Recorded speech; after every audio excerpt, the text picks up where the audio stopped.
Good evening, everybody. Welcome to Aloha Stadium. I'm Howard Dushevsky with the doc, Ron Reynolds, and we're happy to be here for this game. Ron, it's an interesting matchup. We've got two teams who both have won 3 state championships, but it's been a while. In fact, for Kailua, the 3 state championships came in 1965, 67, and 69. For MidPAC, it was 3 in a row, 1990, 91, and 92. They're both maybe due. I think they are. In fact, we asked Corey Shigo when was the last time they won. He said in the 60s. He wasn't even born yet, he said. But yeah, it's been a long time for both of them. It's going to be an interesting pitching matchup. There's going to be Justin Pate that's going to be pitching for MidPAC, and J.K. Kailua will be pitching for the Kailua team. And I think it's going to be an interesting matchup because these kids can really throw. They're good athletes. It's going to be an interesting game. Of course, this was a shortened tournament by virtue of the state teacher strike.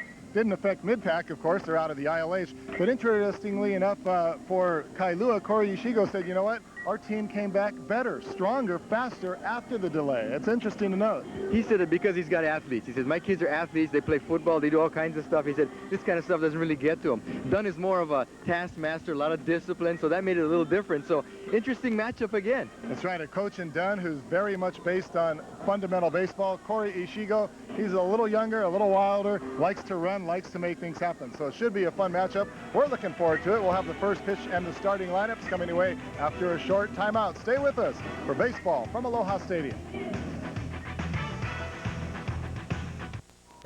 And welcome back, everybody, to Aloha Stadium. Beautiful night for baseball. A little slight breeze blowing from right to left field, but nothing much. Now the Citibank batting order. First for the Mid-Pacific Owls. They are the visiting team, or excuse me, they are the visiting team tonight. And leading things off will be the center fielder, number 4, Kyle Yanabu, followed by the catcher, number 7, Mati Noe. Isaac Omura will be at second base tonight, batting in the number 3 spot. Then the shortstop in the cleanup position, Dane Marcoulier. Right field, batting 5th, Clint Kopulos. He's followed by the designated hitter tonight, Kevin Kahn.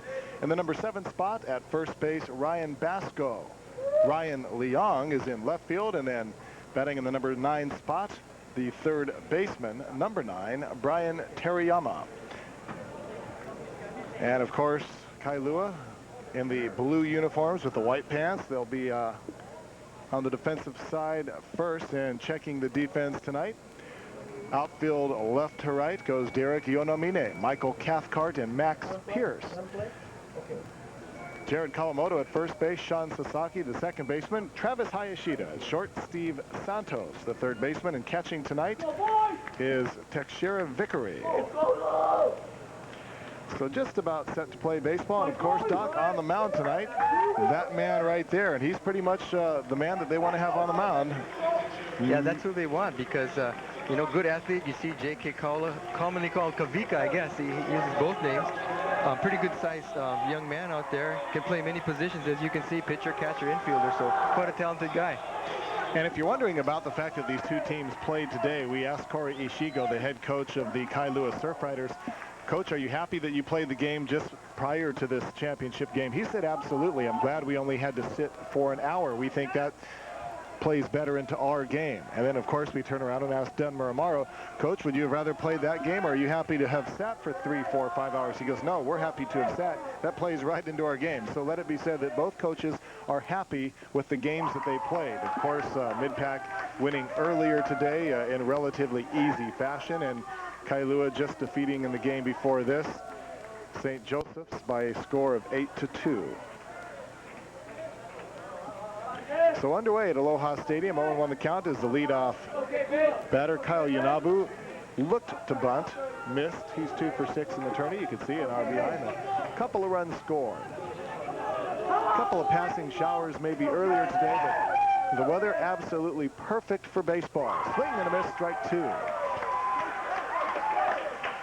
Also talk about playing in these large confines of Aloha Stadium. Both of the coaches say it hardly matters at this point. Yeah, they're both used to being out here, and I think, like Corey said, for his kids, it doesn't matter. And for Dunn, he's got his guys so programmed, you know, Howard, that you know that he's just going to come out and play.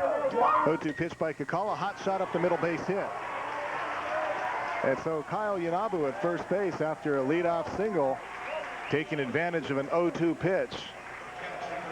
And the batter will be Matt Inoue, the catcher. It's real interesting to note, Howard, that, you know, both of these coaches are going to make things happen tonight. They're not going to sit back, even though Kailua is swinging the pipe, you know, really well during the tournament. But Dunn is known to make things happen. He likes to bunt, he likes to hit and run, he likes to put pressure on the defense right away. So it'll be interesting to see what his philosophy is just from the get-go here.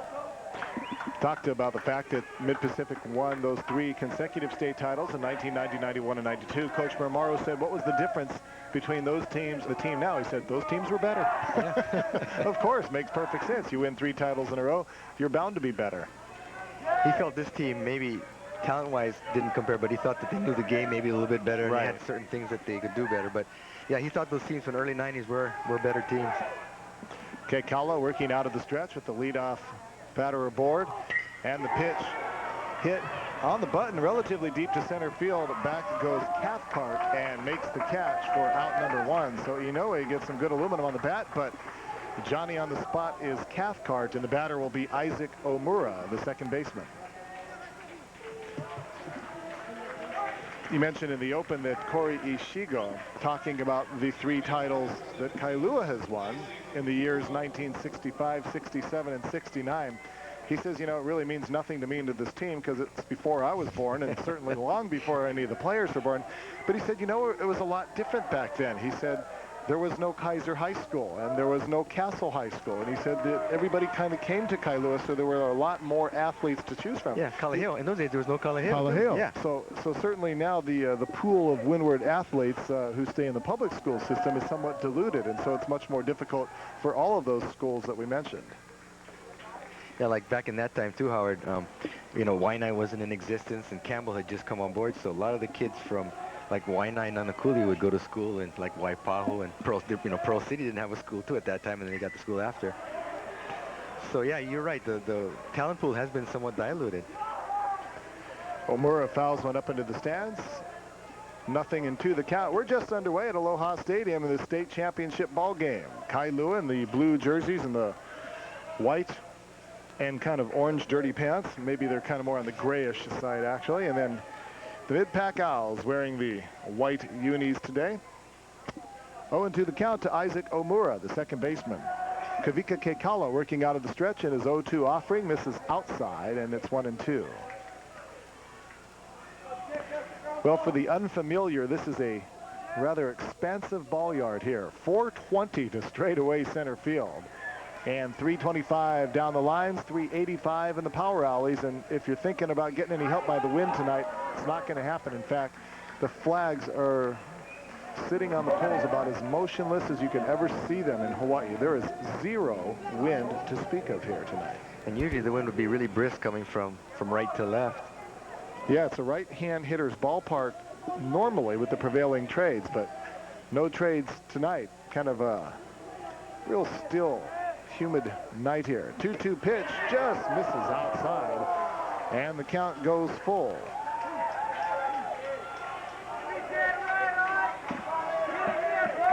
Isaac Omura, he's a junior, 5 feet 7 inches tall.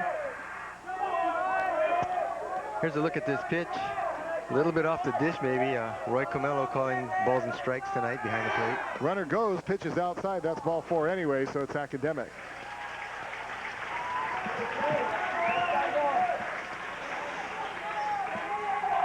So a leadoff single by Kyle Yanabu and a one-out walk by Isaac Omura.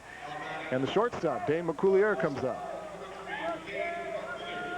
So McCoulier with a couple of men on board, a runner in scoring position here in the top of the first inning.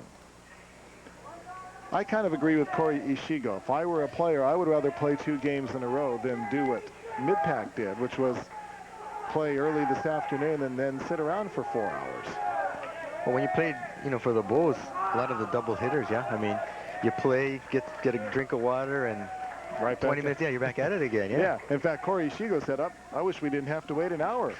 I'm ready to go right now. And in fact, we should mention that Kailua did not even bother to take infield practice. They said, no, we'll pass. Mid-Pac did go out there and take an infield, outfield practice just to loosen up, get the kinks out. And together, both of these teams, Mid-Pac beat Pearl City and then beat Mauna Loa earlier this afternoon to play in the title game with Kailua. And Kailua, of course, the first day yesterday beat Kauai, and then today beat St. Joseph's to get here to the final. So it was an 8-team tournament versus a 12-team because of the teacher strike, so they kind of cut the teams, shorter. Some of the neighbor island teams I felt a little bit disadvantaged because they had to fly in right after school and play ball yesterday. Ball hit hard, but foul down the left-hand side of the field. 2-1 the count. And then you look at Dunmer Amaru, the head coach of Mid-Pacific. He has been there for quite some time, and he's got quite a record. Yeah, what he's done, Howard, is he had state titles in 90, 91, 92. Last appearance was in 1999. There's ground ball to shortstop, up with it, and then bobbling at Hayashida. Long throw to first base, and it's not going to be in time. So a little bobble cost Hayashida and cost the Surf Riders, as now the Owls have runners at every base, and that'll bring up Clint Kopolos with the bases juiced. That's one of the things that we talked about too, Hard, is the fact that, Kailua, to be competitive with mid-pack, they can't, they've got to get the outs that they're supposed to get. They can't give away outs. And so playing good defense and having this run prevention type of mentality is important for Kailua. Historically, they can score runs, but the question is, can they prevent runs? It's going to be scored an E6, error on the shortstop Hayashida, and so now the pressure very early in this game is on the pitcher Kavika Kekaula and Kailua. They're up at the corners. Kawamoto at first, Santos at third, looking to cut down that run at the plate. Middle infielders are back, looking to turn a double play. And the pitch to Kopolos is down low and in the dirt, blocked nicely by the catcher, Teixeira Vickery. 1-0 the count. Nowhere to put this batter. Just underway, top of the first inning here in the State High School Baseball Championship game. Of course, normally a field of 12 in the state tournament. This year whittled down to 8 because of the teachers' walkout. 1-0 pitch, drive left field, relatively deep. Going back is Yonamine, got a beat on it and makes the catch, but plenty deep enough to score Yanabu from third base. So credit Clint Kopolos with the sac fly and an RBI, and it's 1-0 Mid-Pacific. Now, if that were one of these typical trade win nights, that's a ball right there that could have been to the wall. Yeah, that was a deep shot.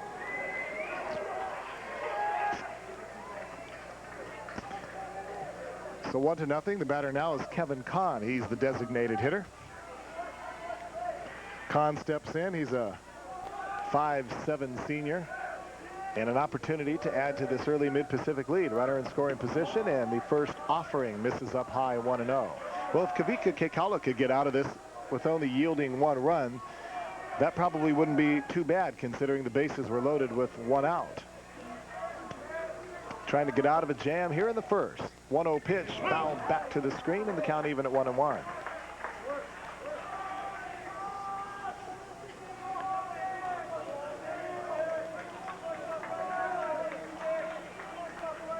Talked about the fact that both of these teams are by now relatively used to playing in this ballpark, but it's still exciting when you're a youngster out there and you get to play in Aloha Stadium.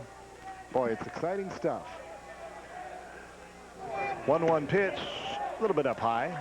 I remember once I played here when I was a member of the Rainbows, and it was Derek Tatsuno's final home game against Nevada, Las Vegas, and he said at the time an NCAA attendance record, it was 21,000 and something. But yet everybody was behind home plate in the dugouts, yeah. So you'd sit in the dugout, you'd hear this roaring crowd, and of course you'd look out and you'd see nothing but 20,000 empty seats. So it was a very odd feeling. And then of course you'd go out and play defense and you'd go, ah, there they are. But no matter how many people you put in here, it still tends to look rather empty unless you get somewhere up over 25 to 30,000. Of course, that's not going to happen in a high school baseball game. So it's kind of an odd feeling, but still it's rather an awesome feeling as a ball player just to be down on the field and looking around and playing on this field where you know so many great ball players have played before you. Deuce is wild, 2-2, 2 down, and the pitch, little looper into right center field. Coming in is Pierce, has a beat on it, loses his cap and loses the ball off of his glove. 1 run will score. Isaac Omura comes around to score, and it's a 2-run error by the right fielder, Pierce. And that's a costly mistake. You wonder if maybe it got caught up in the lights because he seemed to have a pretty good beat on it. First, he lost his cap, and then he lost the ball. Yeah, it looked like he called off Mike Cathcart. Howard, here we get a look at it here. It's kind of pinged up there into the right center field gap, but short. And you see Cathcart coming in, but then Pierce looks like he calls him off, loses his cap, comes up, and yeah, he might have lost it in the lights because when his glove went up in the air, kind of just popped out.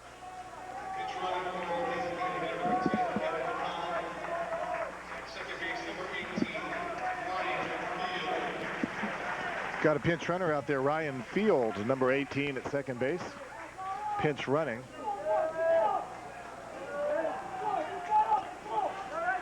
So pinch running for the designated hitter Khan. So a costly error. In fact, 2 errors already in this first inning. And they have both been rather costly. 3-0 our score. 3 runs on just 1 base hit. Another line shot up the middle by Basco. Cathcart has a beat on it. Here's his throw toward home plate. Cut off. The throw to the catcher is in time. It is. Wow, what a play.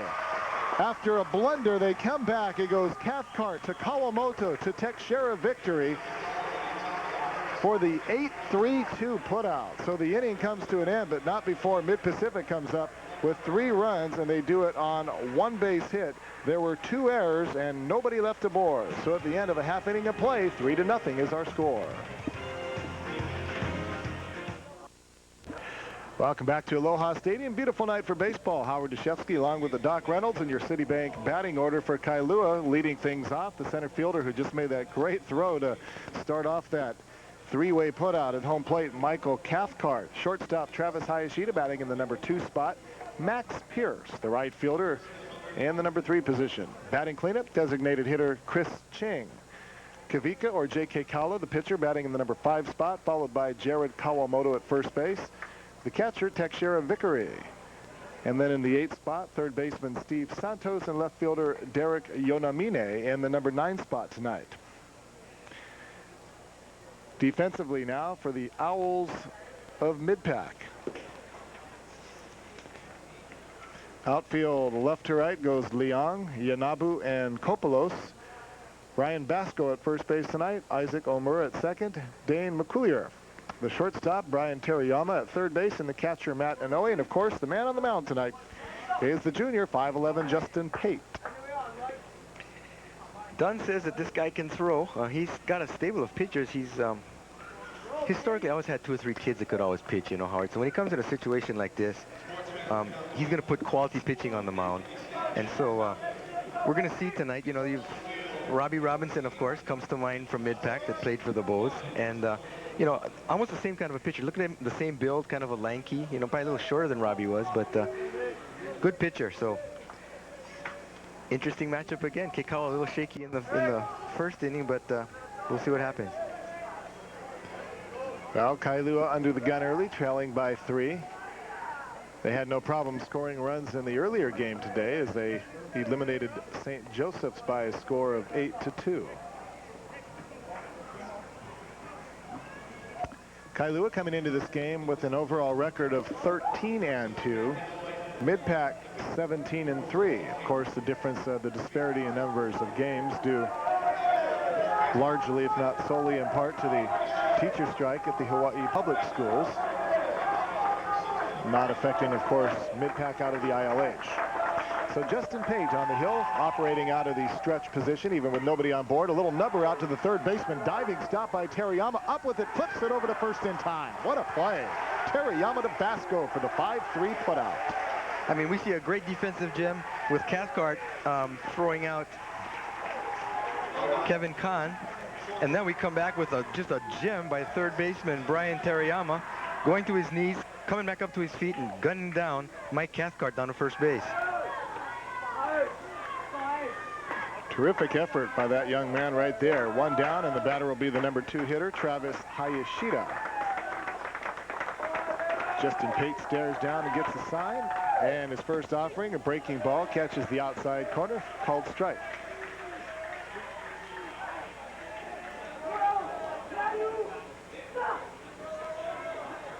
Hayashida, a 5'8" senior, jumps all over that one. That could be extra bases. Down into the corner. Leong over to cut it off. He's not able to do it. Ball goes all the way to the wall, and rolling out to second base is Travis Hayashida. Boy, he jumped all over that pitch and just ripped it down the left field line. Well, this is what we talked about earlier. Kailua is really hot. They're really hot. And here's a look at it here. He gets a pitch up in the zone that he can handle, and he pulls it, rips it down the left field line. Good for extra bases.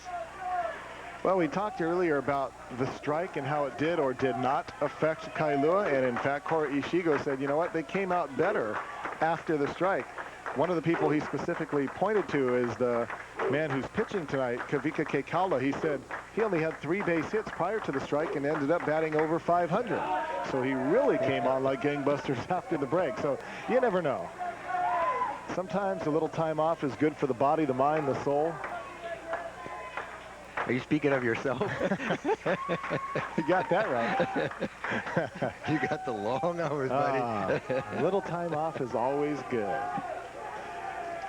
3-0 our score. Mid-Pac posting 3 runs in the top of the first. We're just in the bottom of the first frame here. And the 1-0 delivery misses up high, and the count now 2-0 to Jory Pierce, the right fielder. Pierce, a 5'8" senior. Runner in scoring position, Travis Hayashida after the 1-out double. Again, Justin Pate out of the stretch, and the 2-0 pitch called strike.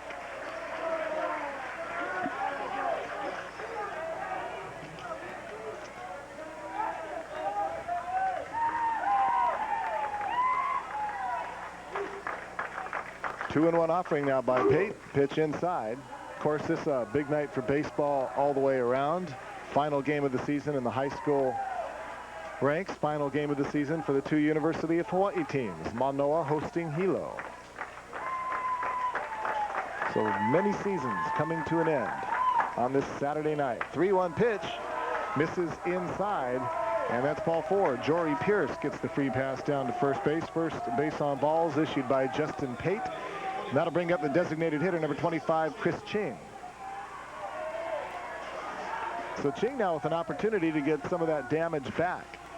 By damage, I mean 3 runs that scored on a couple of errors, none bigger than the 2-base error that could have ended the inning, or the 2-run error. And the top of the first, fly ball to the right fielder, dropped it. 2 runs coming in to score for Mid-Pac. That's where we stand, 3-0 in the top of the first inning. Now here in the bottom of the first, opportunity for Kailua to try to start to chink back at that armor. And this is a situation, Howard, that Kailua has really excelled at during the tournament. When they've had guys in scoring positions, they've been able to pick them up. Oh, inside-out swing, trying to sneak one in there, but it bounces foul and up into the stands, and the count 0-1 on Chris Ching. I think it's noteworthy. You know, you talked about the stadium tonight. I think one of the things that these kids have to adjust to is how big the foul territory is. You know, from the fair line or the foul line all the way to the stadium, that's a long way. So any ball that gets by third base or first base will roll a long time before they can come up with it. And I think that will make a difference in, you know, a lot of run production. Well, very important for pitchers to remember to back up bases. You know, if there's a base hit to the right side and you're the pitcher, you better get back there and back up your third baseman. Also for a catcher on a wild pitch or a pass ball, you're right, a huge amount of distance to cover. Probably a good 75, 80 feet.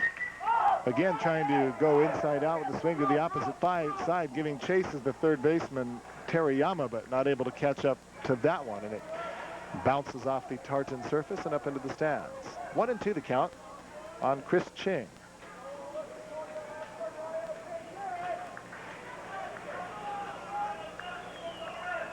So nice just to be doing this game, of course, because there was some talk early on during the early stages of the teacher strike that, of course, all the state tournaments would be canceled. And that would have just really been a shame for all the players and coaches and families involved. And you had so many athletes that are trying to maybe earn a scholarship or get recognized by the scouts. And it's nice to know that this is happening. And, you know, as we speak, there's a basketball tournament going on, state basketball tournament. The state tennis is over on Kauai. The track and field is over on Maui. So, Howard, you're right. You know, there's a lot of things this particular night that's happening across the state that would not, you know, be happening otherwise. So, kind of a good deal. Yeah, so a lot of credit, of course, to all the people that logistically pulled it off and made it happen and refused to give up and just succumb to the strike. The games must go on. 2-2 the count, 1 down. Chris Ching, the batter, with a couple of men on board. Kailua threatening but trailing 3-zip. And the pitch high and outside, and the count now goes full at 3-2.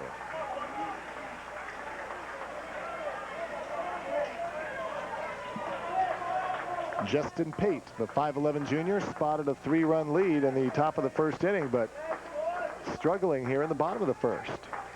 Out of the stretch, check of the runner at second base, and his 3-2 pitch way outside, ball 4. 2 consecutive bases on balls, and the bases will be loaded now for Kavika Kailua.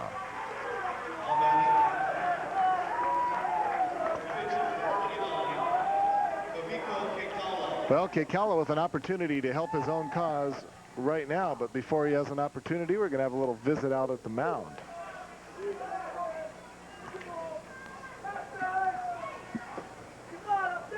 Coach wants to go out and just make sure everything's cool out there. Well, if you're a pitcher and you get to hit, as you look at Dunn Muramaro make his way back to the dugout, this is a great opportunity. Kailua with 3 men aboard. He trails 3-0.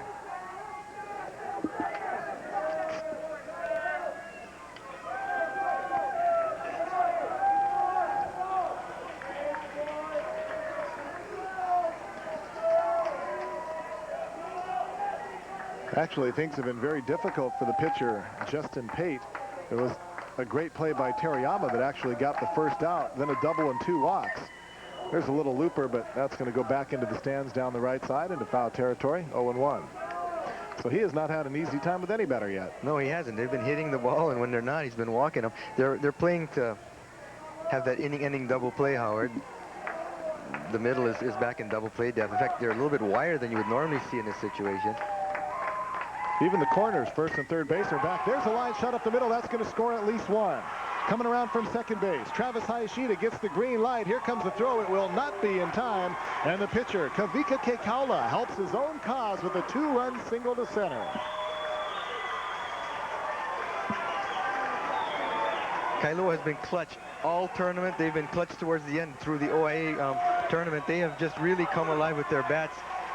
They're a run-scoring machine, and if you give them an opportunity with men on base, Howard, they have a history of producing, as we see right here, where Kavika Kailua gets a base hit up to center field, scoring both Travis Hayashida and Jory Pierce.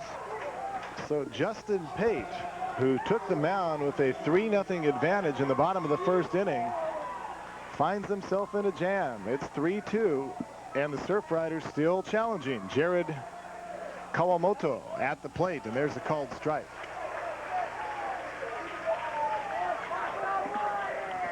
Kawamoto batting left. Playing third baseman tonight. He's a junior, standing 5'11".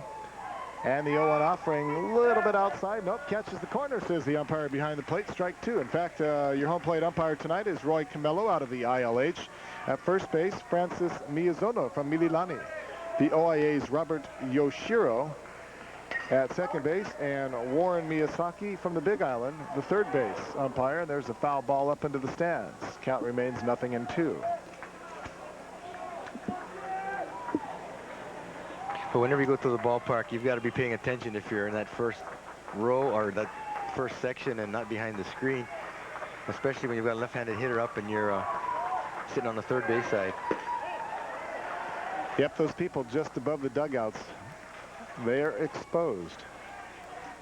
0-2 the count, excuse me, 1-2 the count. 1 down, bottom of the first inning. We've seen a lot of activity here in the first inning. A total of 5 runs on 4 base hits, 3-2. Mid-pack on top. And the 1-2 offering. Ground ball out towards second base, could be 2. Applies the tag on the runner. Throw to first base, not in time. Good job by the runner Kavika Kailua to backtrack and force the second baseman Omura to chase him down. And that gave the base runner Kawamoto just enough time to leg it out to first base. So 4 unassisted on the put-out, fielder's choice for Kawamoto, and on the play, Chris Ching advances down to third. Smart play by Isaac Amore here. He tries to, apply the tag. Great play by the base runner, forcing him to kind of delay that throw to first base, Howard, unable to complete the double play. Good play by base running, good play by the second baseman. And so no runners at the corners with 2 men down, and the batter will be the second baseman, or rather, excuse me, the catcher, Tekshera Vickery.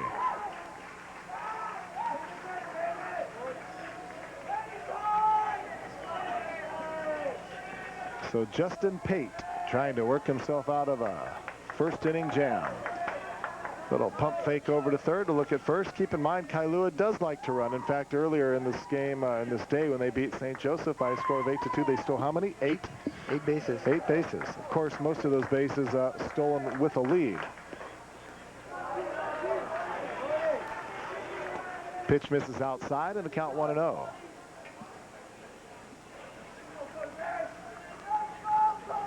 Well, that double play, a lot of time, it's almost better just to flip that ball to the shortstop hard. And you might have even been able to turn the double play in that situation. Yeah, had he gone immediately, he might have had an opportunity. 1-0 pitch. Little off-speed breaking ball misses down low. Called strike, and it's 1-1. And you can see that both teams are so well coached. They have a good understanding of what they need to do and how to do it. They just execute so well, even though we've seen, a couple errors and a whole bunch of hits. There's a drive to the right side, but right on the spot is Kopolis, and he makes the catch for out number 3. So the Surf Riders go down, but not before scoring 2 runs and doing it on 2 base hits. There were no errors and a couple of runners left on base. So after 1 inning of play, it is 3-2. We'll be right back for more baseball from Aloha Stadium. Back at Aloha Stadium, trying to do the AT&T wireless keys to the game. Coach?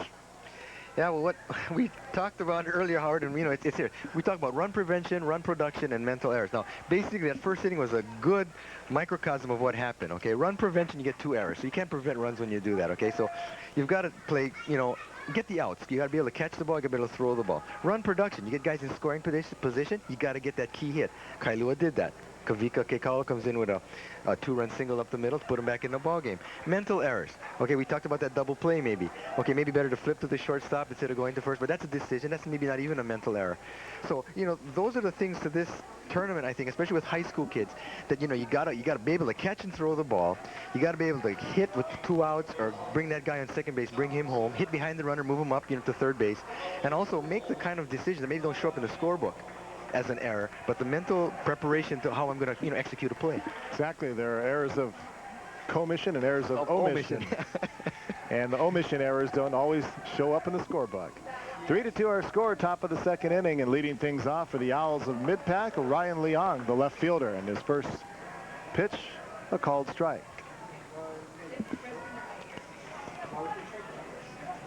Leong, 5'5", junior out there, gets some good aluminum on it, puts it out there to the left fielder, but Yonamine races over and makes the catch for out number 1.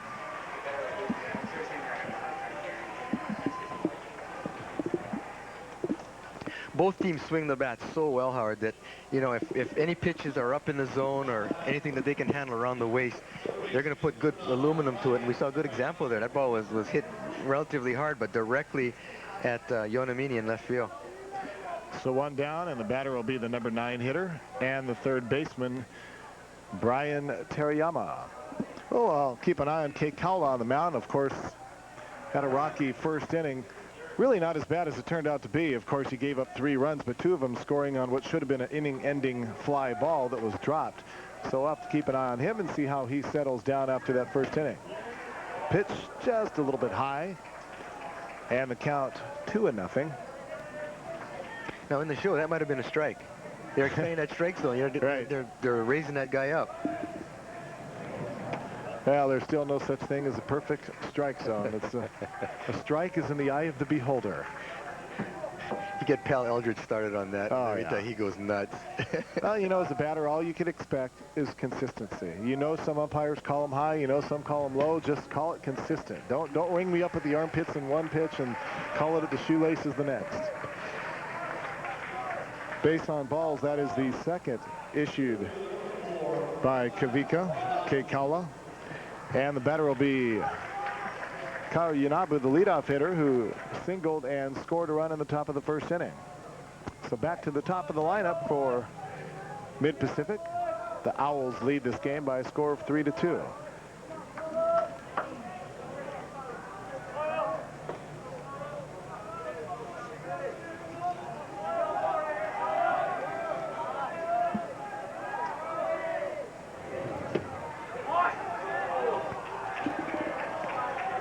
First pitch is the ball.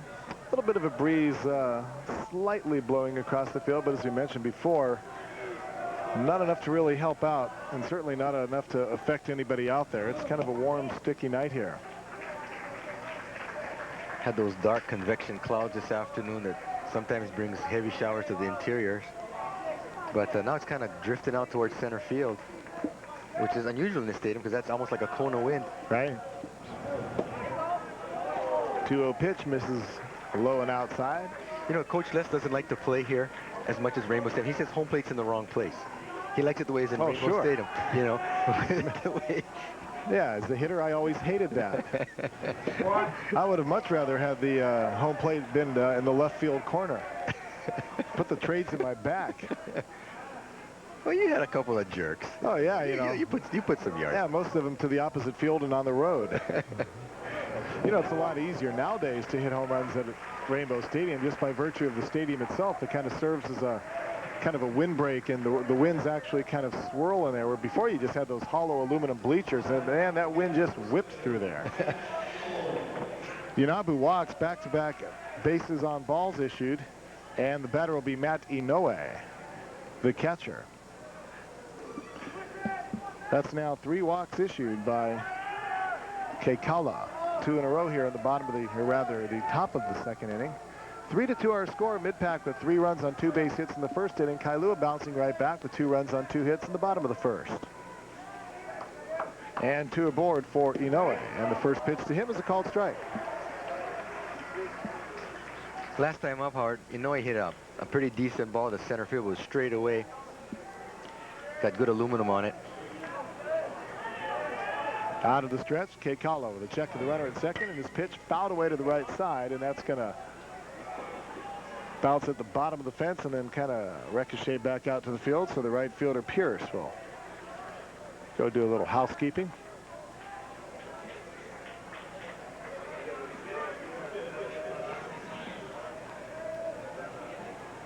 Good look there at Matt Inoue.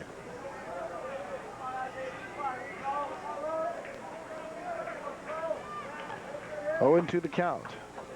5'9" senior sets, delivers, hot shot past the third baseman into left field. Rounding third base is Yunabu. He's going to hold up right there, and a good thing because the left fielder Yona Mine came up throwing. Both teams play so. I'm sorry, Howard. Both teams play so well, you know, defensively when they have to execute certain plays.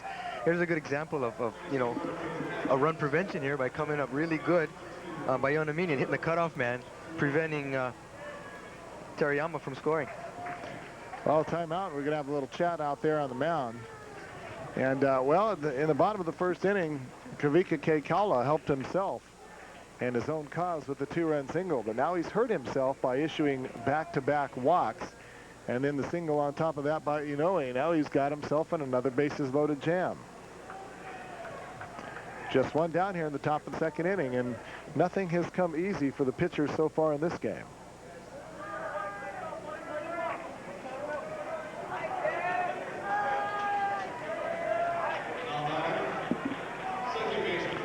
So Isaac Omura, he walked back in the first inning and scored a run. We have a courtesy runner, Kurt Uwene, at first base. So bases loaded for Omura, and Kailua trying to get himself out of another pickle. And the first pitch is high and outside, ball 1.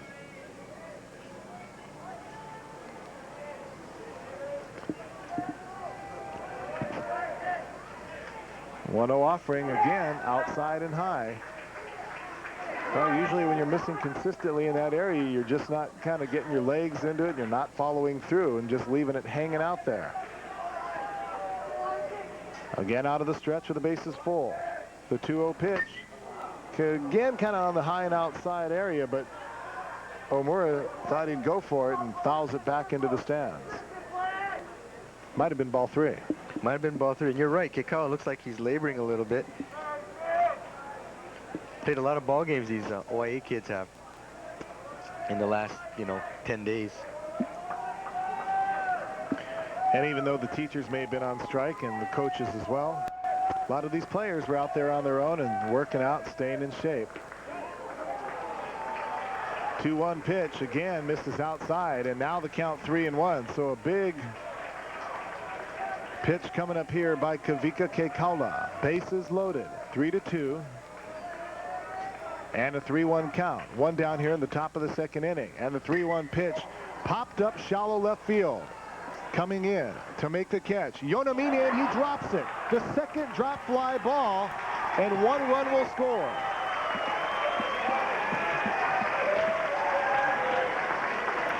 Now that time, I don't know if it was a matter of being caught up in the lights or just maybe a little bit of excitement on the part of Yonamine, knowing that he might have a play at the plate, because the runner at third base was thinking about tagging, and it's hard to see. Well, you know, he almost looked like he too was shielding his eyes from the light. It's hard to say. If it was the distraction of the runner, or if it were the lights, but something distracted him, obviously, because he booted the ball. That is the second time. Last inning, Pierce in right field also dropped what was a routine fly ball, and that was with 2 down. It allowed 2 runs to score. So that's now 3 errors committed by Kailua, and they have all resulted in mid-pack runs. And the bases are still loaded for McCoolier, and the first pitch to him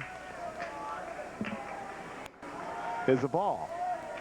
He got aboard on an error by the shortstop back in the first inning, and again, everything kind of on that inside portion of the plate. This time, though, just catches the black, and the count 1-1. So Dane McCoolier with a chance again to blow it open for the Owls. 1-1 pitch by Kailua. Ground ball to the third baseman. He comes home for 1, and they get the force. Teixeira Vickery with his foot on home plate, and a good job to retire Teriyama.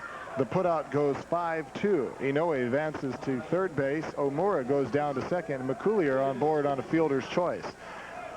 So a fine bit of defensive work by Kailua. And now the defense could kind of relax a little bit and back up with 2 down. Should Kailua escape this, you know, it's 2 innings in a row that he's escaped major difficulties if he can get this third out. Well, some of it is his own doing, the 2 walks, but some of it is not. The 3 errors. Pitch to Clint Kopolis. Low and outside for ball 1.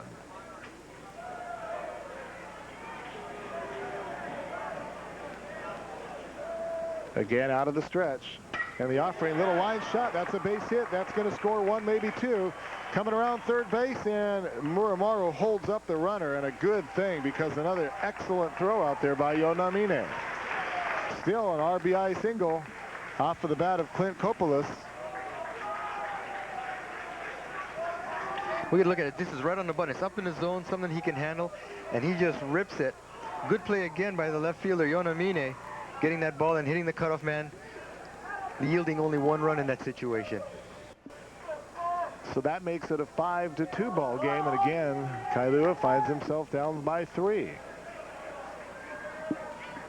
We've seen a lot of run production here in just 1 2/3 innings.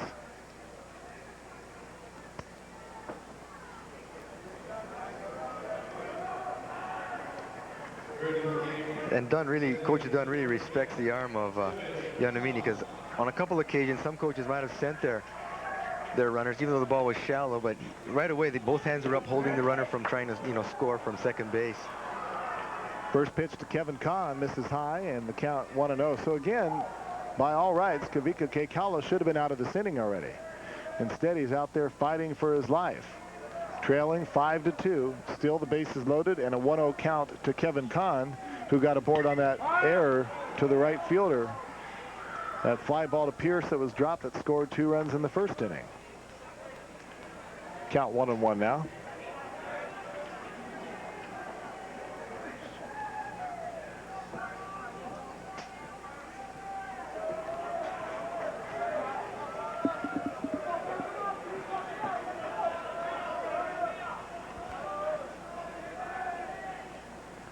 Kailua.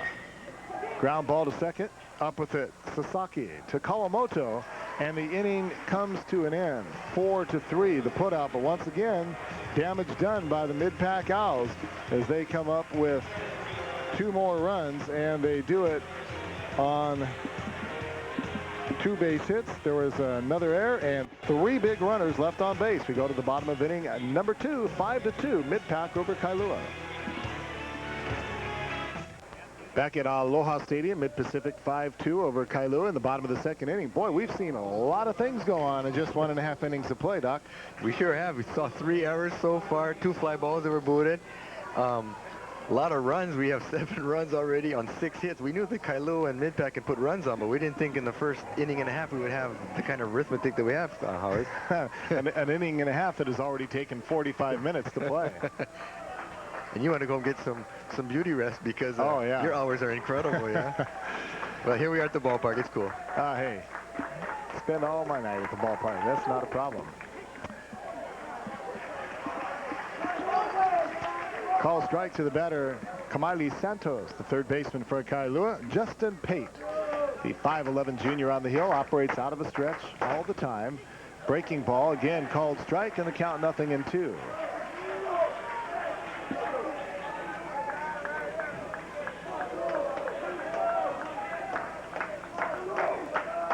0-2 offering. Fastball just off the outside corner. Put a little juice on that one. Yeah. And there's the case, you know, if you saw that pitch, the catcher set up outside, Matty Noy did, but the pitch was actually, it looked like it might have nipped part of the plate, but his position might have thrown the umpire off because of how far away he was from the plate. Little bouncer over the middle. McCoolier, shortstop. Nice play over to Basco. 6-3 to retire Kamaili Santos. Tell you, Teriyama at 3rd and McCoolier at short. The left side of that Owl defense is solid.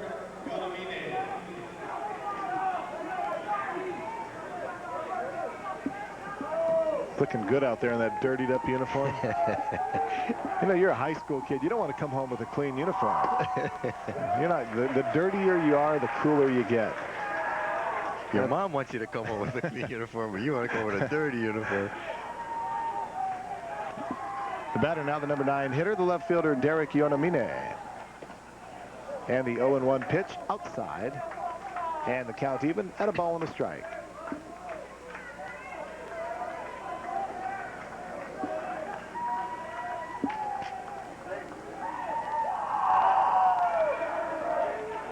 Pitch comes up about an inch shy of home plate. And the count 2-1. 5 runs on 4 base hits for the Owls of Mid-Pacific. 2 runs on 2 base hits, but a glaring 3 errors committed so far by Kailua. And those 3 errors have resulted in 4 of those 5 runs. 2-1 pitch, high and outside, and the count now 3-1.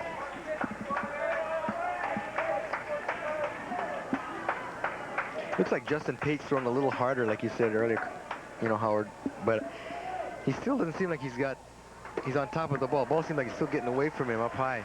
No, that one got away. 3rd walk issued by Justin Pate. Yonamine goes to 1st, so we go back to the top of the order, Mike Cathcart.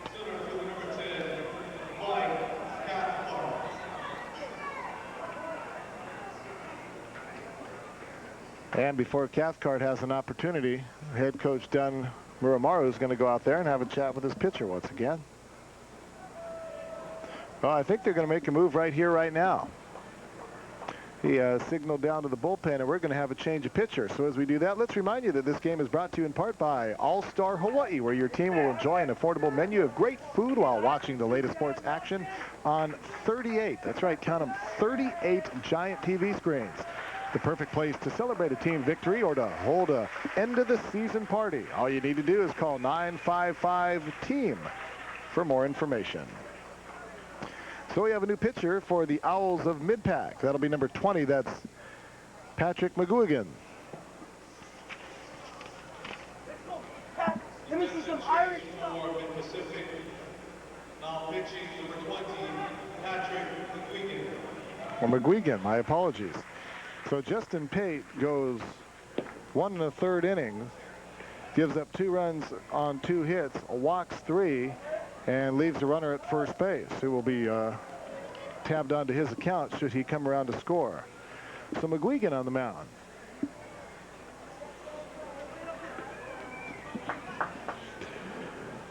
Kind of a big, lanky right-hander. McGuigan out there. Coach Murmar not wasting any time here. I was surprised that he pulled him the way he did. He must have saw something that he didn't like. Well, Justin Pate walked 2 batters in the first inning and 1 here in the second. You know, sometimes if you're just not, we notice almost the same thing with his counterpart, Kavika Kekala, that a lot of the balls that were missing the strike zone were kind of high and inside. That would be to a right-handed hitter. And that usually gives you the indication that they're just not following through. And, when you played a long day of baseball like this and you could get a little bit stiff, and sometimes if you're not really getting your back or your legs into it, that's the first thing that's going to happen. And if you're not following through, you're going to leave it high and outside. And that is obviously a sign of stiffness or fatigue or something that Coach Murmaro just did not like. Hey, reminder, you can log on to the Hawaii Sports Network for the latest baseball and girls basketball polls. Right there to serve all your sporting needs.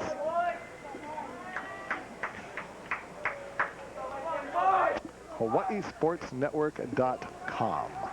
And there is Dunn lifting up his glasses so he can read up close.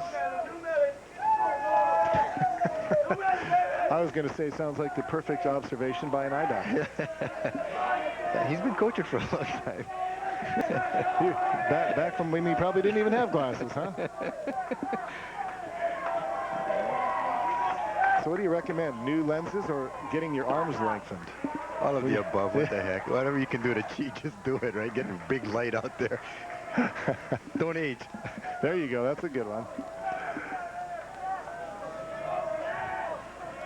Mike Cathcart, the batter here in the bottom of the second inning, facing a new pitcher, Patrick McGuigan. Ground ball right side, coming on over to cut it off is Omura, the second baseman, flips it on over to Basco, and Cathcart is retired 4-3. Yonamini on the play advances out to second base. So a runner in scoring position, but 2 down. And the batter will be the shortstop, Travis Hayashida.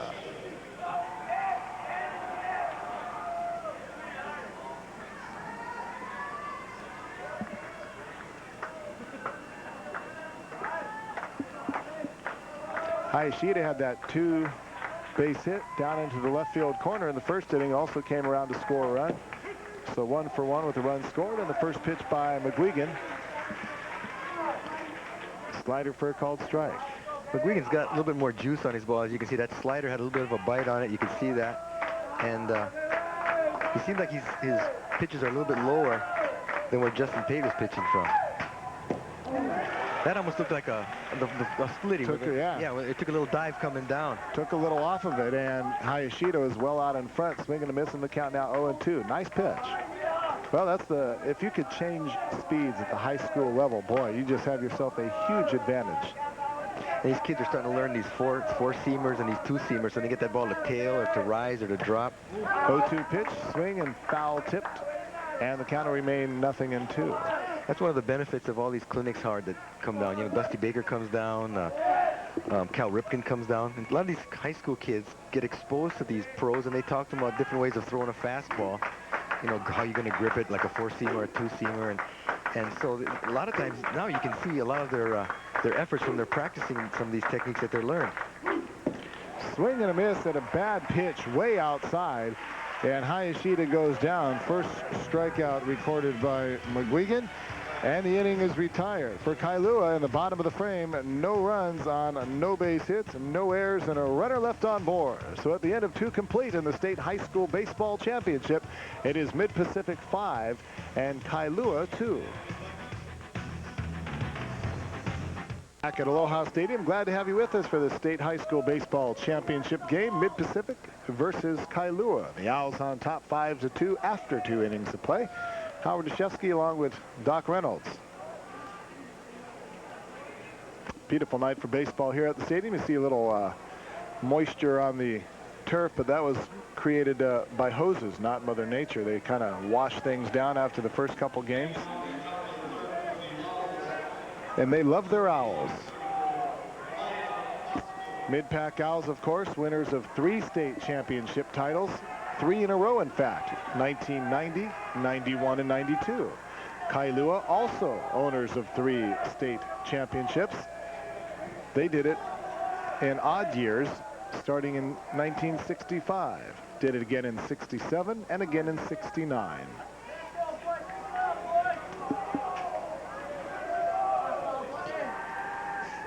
Kavika Kailua out on the mound.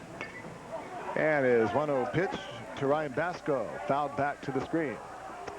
This game brought to you in part by Cytomax and Cyto Sport Products, the sports drinks the pros really use. They're available at Macaulay Bike and Sporting Goods. Hey, Cytomax and Cyto Sport Products, the official sports energy drinks of the Hawaii Sports Network. You ever had that? No, I haven't had it. Have you? I tried it. But, you know, we have so much energy already. Don't need it, huh? That's not like coffee you drink. Actually, I don't drink coffee. You don't drink coffee? I don't drink coffee. But this is good. Go to the gym, work out, feel strong. 2-1 the count. Kavika Kailua with the offering, grounded foul down the third base side. Santos up with it, but third base umpire Warren Miyazaki says, hold on. Foul ball, and the count 2-2. Here's a good young man from Mililani, Ryan Basco. He's a 10th grader. He's a sophomore. Pretty big-sized guy, too. Big guy. 6'4". Hot shot through the hole into left field for a base hit. So Basco 2 for 2. Had a single to center field and now a single to left field. Very productive evening so far. That'll bring up the left fielder Ryan Leong. And we got to look at this pitch here. Yeah, Ryan is just sitting on fastball, and he gets something that kind of is down in the zone. Not a bad pitch, but he's able to stay with it and gun it into left field. It'll be really interesting now to see what Dunn does, because this is the kind of situation, middle of the game almost, that he wants to try to maybe create things. He's got a slow runner up front, so he's going to maybe get creative here in the next batter or two. Well, the batter now, Ryan Leong, he flied out to left field in his first at bat, 0 for 1. And 1-0 the count as Kailua misses a little bit low in the dirt.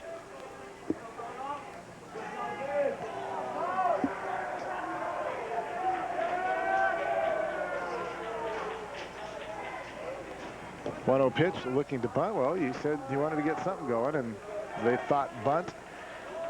Fouled back toward the screen, and the count 1-1. Looking down at his coach, Dunmore Amaro.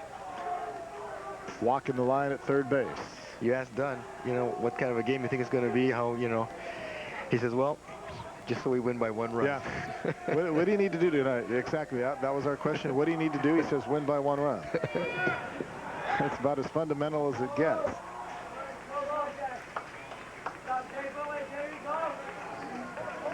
One ball, 2 strike. The count now to Ryan Leong. 3 runs in the first inning, 2 more in the second by mid-pack. 2 in the bottom of the first by Kailua. 5-2 our score here. Top of the third inning. There's the bunt, laid down nicely. Third baseman Santos up with it, fires over to Kawamoto, and very nicely done. The sac bunt goes 5-3. Advancing down to second base is Ryan Basco. You know, Coach Dunn has a history of wanting to, as we watch this, maybe we don't get a look at the bunt, but, you know, he has a history, Howard, of just wanting to take the force out. He doesn't like to give the defense an opportunity to get a double play. So whenever he has a chance to move a runner to second base and leaving first base open, he'll try to do it. You know, he'll hit and run, or he'll do something. He'll bunt, and that's historically what he's done. That's also knowing who you have to work with, and you mentioned that he had a big guy at first base. Now at second, Ryan Basco, not exactly fleet of foot, not one of your speediest runners. So a good opportunity to get him into scoring position. And that's where he is right now for Brian Terayama, who walked back in the top of the second inning. There's a called strike, and the count even at 1-1.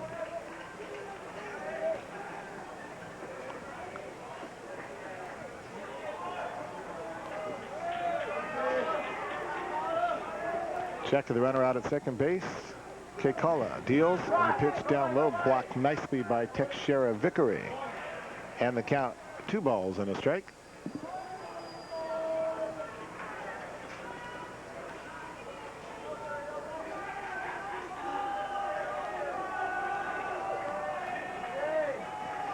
Championship weekend in high school athletics in Hawaii. Big swing and a miss. And the count even at 2-2. Yeah, the tennis tournament on the Big Island, or excuse me, on Kauai. It's going to be at Poipu. And I think what they're going to do is they're going to play the finals actually on Punahou on Monday. It's kind of weird how they're setting that up. And the track, of course, is on Maui.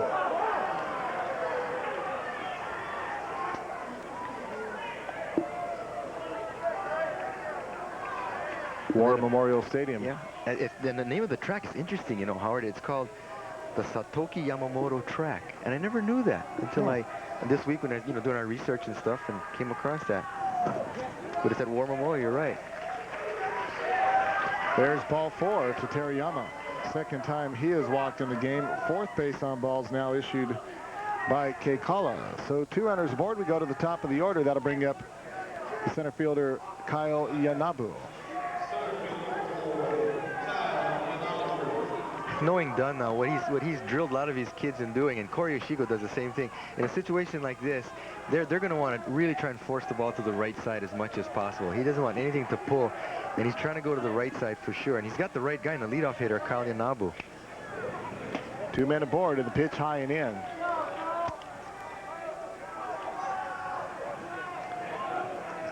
Infield squeezed in double play depth, looking for that ending double play. Yanabu in the ball game, singled in the first inning, scored a run, walked in the second inning and scored a run. And the 1-0 offering hit up in the air down the right side, giving chase is the first baseman, and Kawamoto not quite going to make it, and kind of falls and slides on that orange surface, that tartan surface. You know, when you fall and slide on the turf, you slide. When you hit that rubbery stuff, you stick. Not a good surface to fall on. Get those strawberries on your elbows.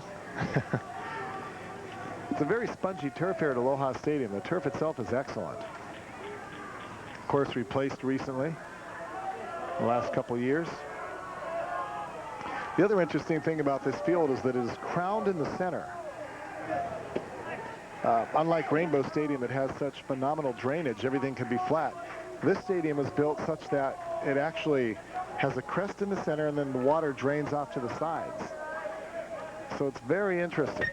There's a hot shot, but foul down the left field line. In fact, if you were to go all the way back to where the 420-foot mark is, and then look to home plate, you could see the rise. You could see the rise and the fall, and it's just very bizarre. And sometimes, well, even for Hawaii football. Yeah, you're running uphill, and if you're wide receiver, then you come downhill. Exactly. You hit the 50-yard line, and it's all downhill. 2-2 pitch. There's a line shot up the middle. That's going to fall in front of the center fielder Cathcart. Gets the ball in, and Muramaru is going to hold up the runner at third base, Bosco. So clutch hitting by Kyle Yanabu. He is now 2 for 2 with a walk. He's had himself a solid ball game so far, and that'll bring up Matt Inoue with the bases juiced. Yanabu gets this thing right down the middle and just kind of slaps it where it's pitched up the middle. Bosco kind of hesitated, not sure where it was going to land, and that kind of hesitation caused Coach Muramaru to hold him up at third base. So Matt Inoue steps up. He flied out to center field in the first inning, singled and scored a run in the second. And we're going to have another visit out to the mound, and this could be the end of the rope for Kavika Keikaula. I see the third baseman out there. Santos is playing catch with the shortstop. That gives me an indication that he may be the next pitcher to come on into this game. The other indication is the fact that he has a white sleeve on to keep his arm warm. And the coach comes out and asks him, you know, how are you? And he's not going to say I'm tired, right? Oh, no. Yeah. But buying some time here. Well, the home plate umpire, Roy Camello made his way out there and said, okay, time to make a decision. And for now, they're going to stick with Kavika Keikaula. But the third baseman out there, Santos, I'm not sure if he does a little pitching, but he looks like he was thinking about it. And he does pitch. I mean, he's a pitcher infielder. Also, it says catcher. That just tells me that he's a good athlete. Can do it all. But this young man, for now, Kavika Keikaula, will stay in there, and he once again has quite a jam to navigate his way through. The bases are loaded. They already trail Kailua Surfriders by a score of 5-2. one down, and so the corners are up. The middle infielders looking to turn a double play. And again, Matt Inoue, 1 for 2, singled and scored a run. And the first offering by Kailua. Low and outside, ball 1.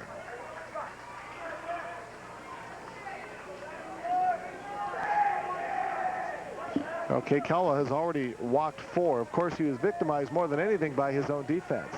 3 errors that have resulted in 4 of the 5 mid-pack runs. Breaking ball and a nice pitch, but a little bit above the belt, and it's 2-0. Well, you kind of got to figure that they're not going to give him much more latitude here. A walk here or a base hit, and this could be the end of the night for Kailua. So it might be now or never time for him as far as this game is concerned. 2-0 the count. Inoue waits, and the pitch gets away from the catcher. We might have a play at the plate. There's a flip to the pitcher. It was in time, but Kailua couldn't handle it, and the run scores.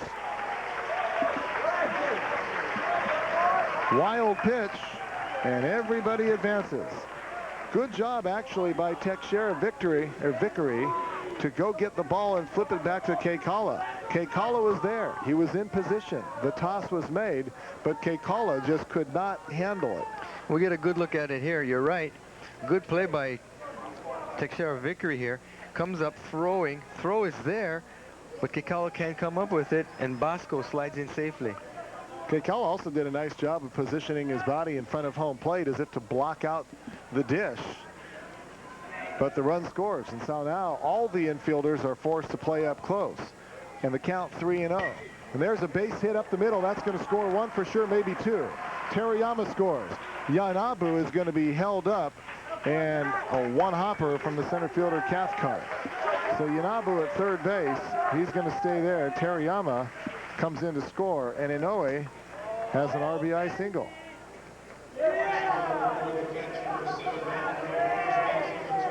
Well, timely hitting again comes through for mid-pack. A solid base hit up the middle for Matt Inoue, driving in Teriyama from third base, holding up Yanabu at third, and so we have runners at the corner. And as we expected, one hit or one walk could spell the end for Kailua, and that's exactly the case. And as I presumed a few moments ago, it is going to be the third baseman, Santos, who's going to come on in and take over. In fact, they're going to switch gloves and switch positions, and just they're even going to switch that sleeve that Santos had, kind of that white sock over his right arm. He takes it off. He gives it to Kailua and says, here, you keep your arm warm, and I'm going to take things over on the hill. So what do we know about Santos other than the fact that he's a good-sized guy out there? 5'10", no weight, but he's a good-sized guy. Pitches, infielder, is also a catcher. He's a junior. And unlike college baseball, what you see in high school is multiple positions. There's his stats against Kauai. 7 innings pitched, gave up 6 hits, 5 runs, 3 of which were earned. Walked 1, struck out 3. Pretty decent numbers.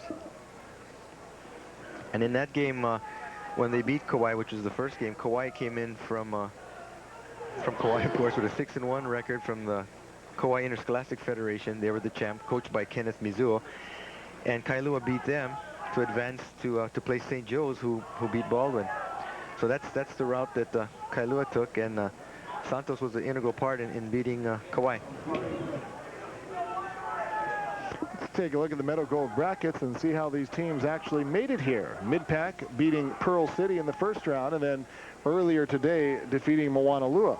And that was a game that was won quite handily, actually, by a score of 9-0.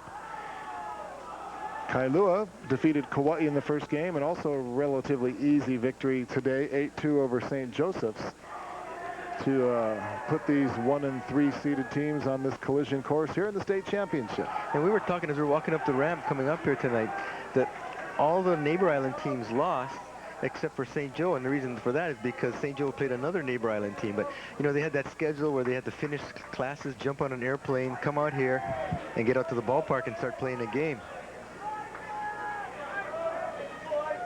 Truly a road trip. Yep.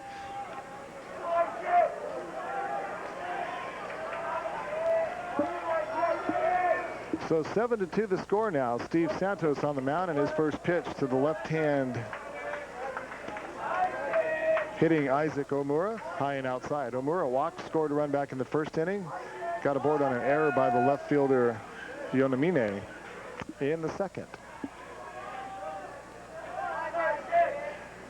Out of the stretch with runners on the corners, and the 1-0 pitch, low and in the dirt, gets away temporarily from the catcher, but only far enough to allow the runner to advance to second base. That's Matt Inoue. Yanabu has to hold up on third. What's interesting about that, Howard, though, is now the force is off. And so, you know, you've got men on second and third. So now the defense really has to pull in and play in to cut off that run. And so the advantage goes to the hitting team, and not a situation you want to be when you're chasing 5 runs in the third inning. 2-0 the count. Ground ball is going to be toward the first baseman. He makes a nice play, applies the tag, and makes the out. So the best of all potential worlds for Kailua, as the first baseman Kawamoto makes the 3 unassisted putout, and none of the runners has an opportunity to advance. And that was a good job of defense by Kawamoto, because if he sits back and waits for it, that's going to be a foul ball. But he kind of jumps on it just before it goes foul. And you know all about this from your days of playing first base. That's exactly how you play that. Nice job defensively. Very nice job. So 2 down, and the batter will be the shortstop, Dane McCoulier. And the first offering from Santos, called strike. What positions did you play when you were like in high school? I was a catcher pretty much all the way. And then you played first too. Played first base when I got to UH. Did you pitch at all when you were a kid? Oh yeah, you know how it was in high school. One of the taller kids, you pitch, right? You did everything. Yeah. But you came to Hawaii as a catcher. Came as a catcher in my first year. I didn't catch at all because they had a guy named Ron Nomura and then Colin Tanabe, and yeah. So played first base and started catching in my junior year, and started doing TV. Touched all the bases. I tell you. Seems so long ago, and in many ways it seems like yesterday. 1-2 the count to McCoulier. He got aboard on an error back in the first inning, scored. Also got aboard on a fielder's choice in the second. So Steve Santos trying to shut the door, although a few of the barn animals have already escaped here. There's a called strike. And the inning comes to an end, but it's an inning that sees a lot more damage. 2 more runs, and they get the 2 runs on a couple of base hits. There are no errors, and 2 runners left on base. We go to the bottom of inning number 3. It is Mid-Pacific 7, Kailua 2. Back at Aloha Stadium, Howard Deshevsky along with Doc Reynolds here as we bring you the Hawaii High School State Athletic Association Boys Baseball Championship game. 7-2 our score. Mid-Pac doing some damage. 3 runs in the first inning, 2 in the second, 2 in the third. Kailua bounced back with 2 of its own in the bottom of the first inning, but shut out in the second inning, and stepping up here to lead things off in the third, Jory Pierce. He walked and scored 1 of those 2 runs for Kailua back in the first inning. First pitch, ground ball up the middle. McCoulier over to cut it off, flips it over to Bosco at first, and Jory Pierce goes down 6-3. What we're seeing now are 2 pitchers in Santos and in McGeegan. Did I say his name correct? Yep, McGeegan. You know, they're keeping the ball down, and so you're going to see ground balls now, and you're seeing a little bit better control of their strike zone. And so we'll see if they can maintain that sort of rhythm as we see the shortstop making a good play on that ground ball up the middle. McGuigan out of the stretch, and his first offering swung on a miss by Chris Ching, the designated hitter. He walked in the first inning. Ching stands in there batting left against the right-hander Patrick McGuigan. He came aboard for Justin Pate, who went just 1 inning, walked 2, gave up 2 runs on 2 hits, struck out a batter. And Denmer Morrow says, I'm not going to wait much longer, and brought in this young man right here. And McGuigan did a good job of putting out the fire in the second inning, and he's got a 1-1 count now on Chris Ching. Slider catches the outside corner, called strike, and it's 1-2. 7 runs on 7 hits for Mid-Pac. 2 runs, 2 hits, and a costly 3 errors committed by Kailua. Kind of set the early tone. 1-2 offering by McGuigan. Swing and a miss, strike 3.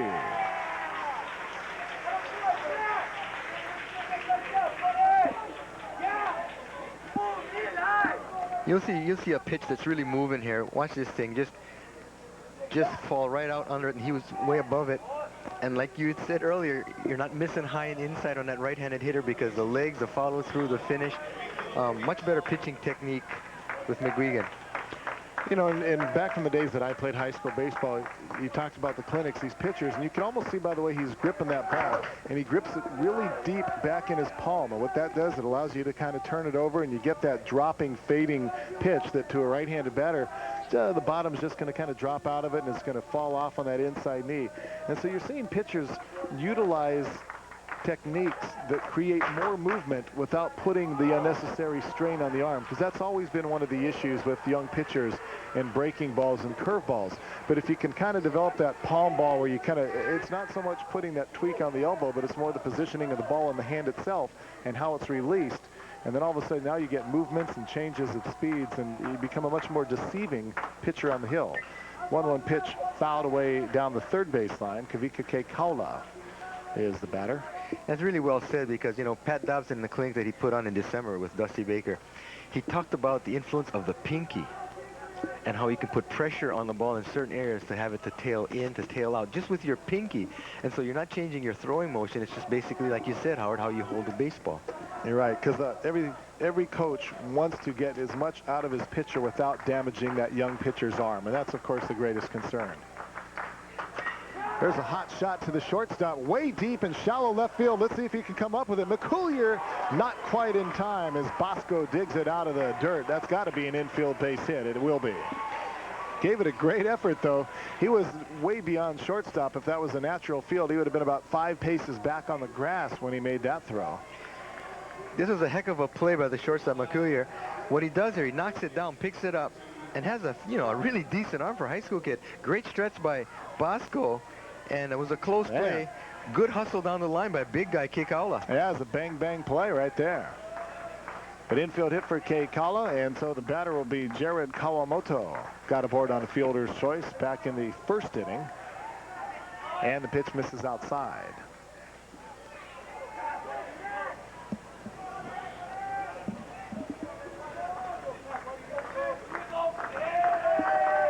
Nice little crowd on hand here tonight to watch this ball game. Swing and a miss. It's so relaxing. It's nice and warm. And even when we came to the ballpark, you know, the umpires are joking with everybody. And it's just a real casual atmosphere. Lucky we live Hawaii. I tell you what, that's the nature of baseball. No hurries, no worries. There's a ball lifted into shallow left field. The shortstop, McCoolier, going out, says, "I'll take it," and he does for out number 3. So Kailua goes quietly here in the bottom of inning number 3. No runs on a single hit, no errors, and a runner left on base. We played 3 complete here at Aloha Stadium, and the scoreboard reads Mid-Pacific Owls 7, Kailua Surf Riders 2.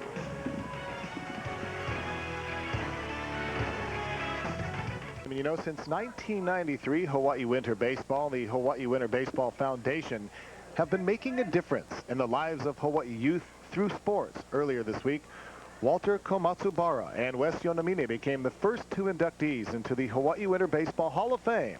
There to present the awards were league owner and founder Dwayne Kurisu and league president Hervey Kurisu.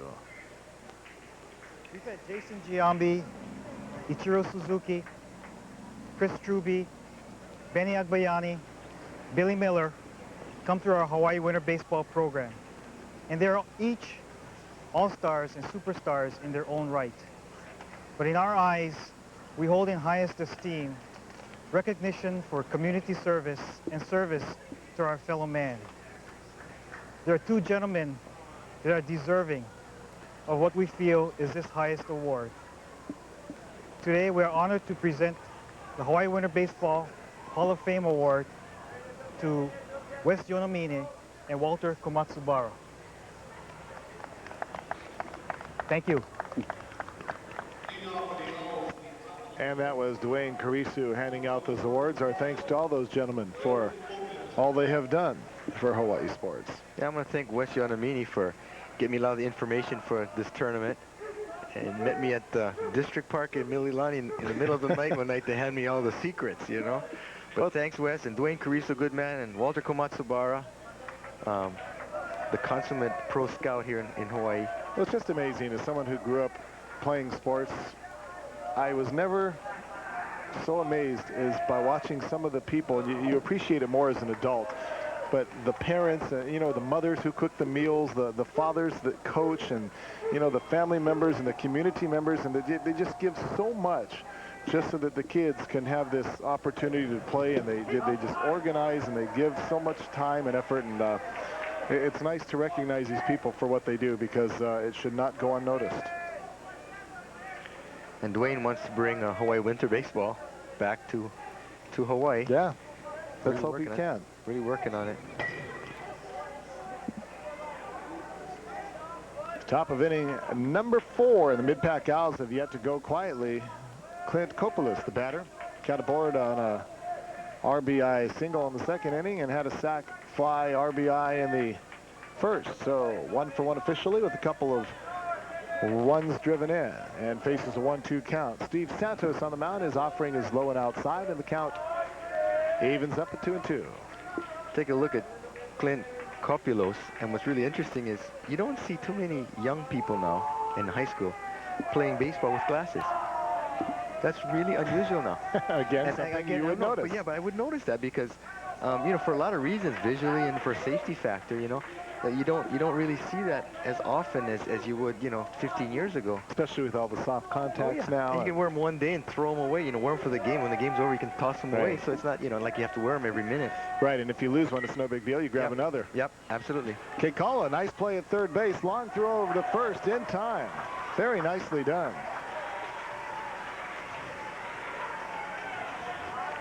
As we have been talking about, both pitchers now, with their pitches being down lower in the strike zone, we're going to see a lot more ground balls instead of fly balls. And what it does is it gives your infielders an opportunity to make outs, to what we call run prevention. We talked about as one of the keys to the game, you know, getting the outs that you're supposed to get. Kevin Kahn, the batter now, got aboard on an error in the first inning, grounded out in the second, so he's 0 for 2. I'm sorry, Howard, go ahead. 7-2 our score. Just keeping everybody updated. You know, you can talk about 4-seamers and 2-seamers, but it comes down, you got to be able to catch and throw. It still comes down to that. It sounds so corny, but it's true. Well, 2 missed fly balls resulted directly in 3 runs in this game for mid-pack. And another ground ball, not fielded cleanly, resulted in a 4th run. 3 errors, 4 runs. Take those away, and we're looking at a 3-2 ball game. Instead, it's 7-2 mid-pack. Those would be the errors of commission. High fly ball center field. Cathcart about 5 steps back and makes the catch for out number 2. Kahn hit it well, but Cathcart positioned perfectly. 2 down, and the batter will be Ryan Bosco. Yeah, those 3 errors on the scoreboard are really glaring because, you know, those are 3 outs. That's like giving mid-pack another inning to swing the bat. And so, you know, it's a tough enough game to get 21 outs, let alone 24 outs. And so Kailua really put themselves behind the 8 ball in those first 2 innings. Absolutely. Ground ball up the middle. The shortstop not able to cut that one off, and that's going to go in for a base hit. And Bosco is a perfect 3 for 3. 3 singles. 2 up the middle, 1 to left field. He's having a perfect ball game so far. We get a look at it again here. Our sophomore, Ryan Bosco, hits this thing up the middle. Santos can't quite get to it, and it goes out in the center field. And he is having quite a night, his 3rd hit of the night.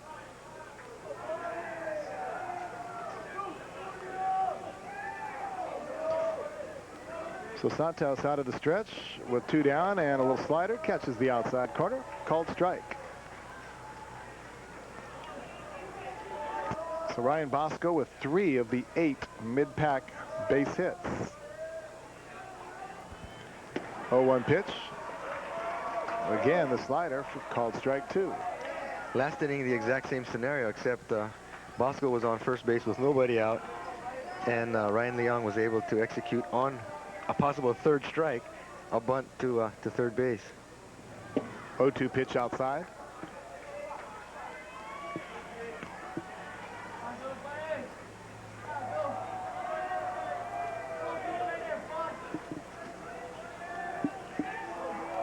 Kavika Kailua started the game. He's now at third base.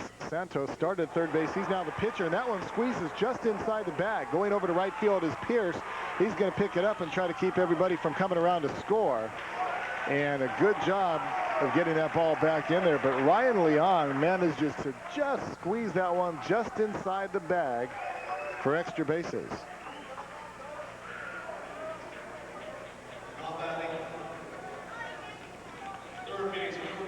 We get a good look at it here. He kind of cuts it out there, almost like a cut or a slice like in baseball. You can see it, Hart. You're exactly right. That thing was just right on the line all the way down. Game of inches. And so now 2 runners in scoring position for the number 9 hitter, Brian Terayama. Mid-Pacific already leading by 5 and an opportunity to really break it open. Ground ball to short. It's booted again, and that's going to result in 1 more run. That is now the 4th error, and it has resulted in 5 runs.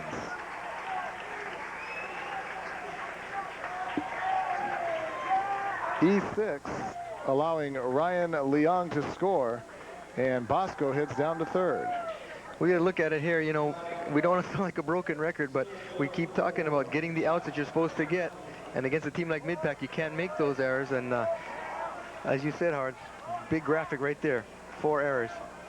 Well, that time Hayashida kind of was back on his heels, and you never want to field a ground ball as an infielder going backwards, because even if you do field it, it's so hard to get your momentum to make the throw over to first base. Delayed steal, and going down to second base with the stolen base is Terayama. So once again, 2 runners in scoring position for the leadoff hitter, Kyle Yanabu, and he also has had a perfect game. 2 base hits, 2 runs scored, and a walk. And an opportunity to do some more damage right here. And the 1-0 pitch outside, and it's 2-0.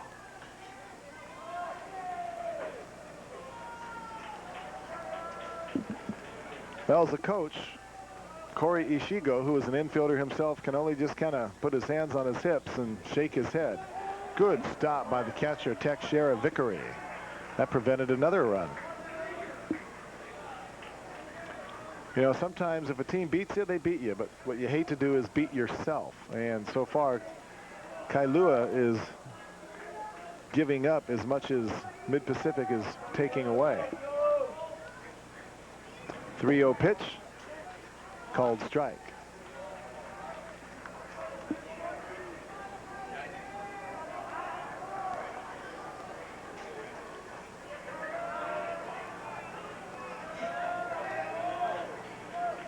Three on the count. And the pitch inside, ball 4. So the bases are loaded, and the batter will be Matt Inoue, who has a couple of base hits, had an RBI single on his last at bat.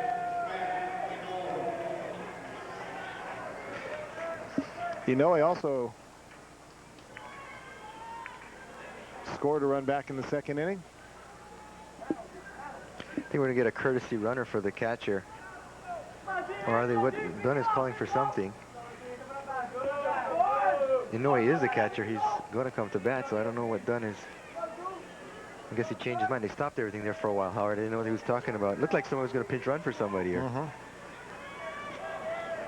So bases loaded, and the pitcher Steve Santos trying to work his way out of a 4th inning jam. Swing and a miss. Good pitch there. Took a little something off.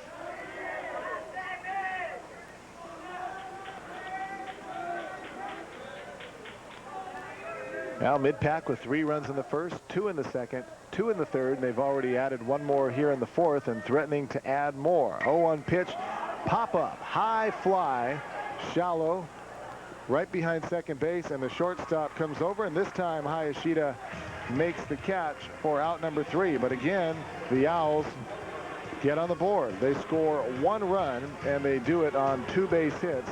There is 1 error and 3 runners left on base. So we go to the bottom of inning number 4, 8-2 our score. As a reminder, if you want to keep up with all the latest baseball and girls basketball polls, all you got to do is log on to the Hawaii Sports Network at hawaiisportsnetwork.com.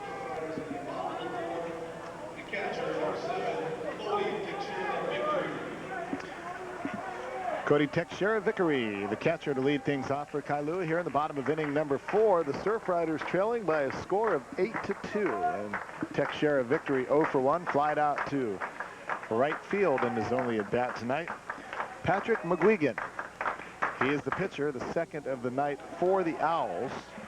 Justin Pate started the game, went only 1+ innings, struck out 1, walked 3, gave up a couple hits and a couple runs. McGuigan came aboard with 1 aboard in the second inning and has pretty much sailed smoothly ever since. Swing and a miss, and the count 0-2.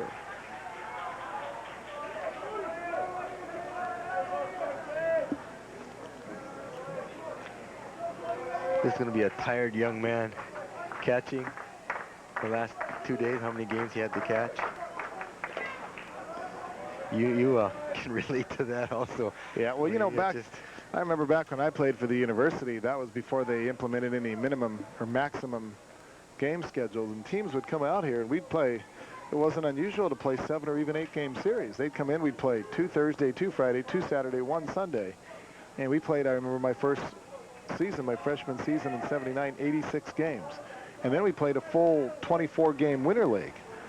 And of course now you're not allowed to play any winter league and only 60 games. So these guys got it easy. They don't even play doubleheaders anymore in college baseball. You play 3 single games and that's it. That's a piece of cake. There's a line shot into left field for a base hit for Teixeira Vickery. Look out, don't get caught. He almost did.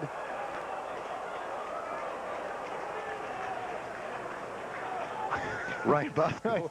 Nice put little a tag on him, you know. That was a nice little wake-up call by Corey Oshigo on the helmet. Say, hey. Because, you know, he rounds first, and the throw from center field, watch it here, it gets past the second baseman and goes back to the first baseman. And Teixeira Vickery was caught. He was dead out, but the first baseman, Bosco, just couldn't quite hold on. Couldn't get the handle on it.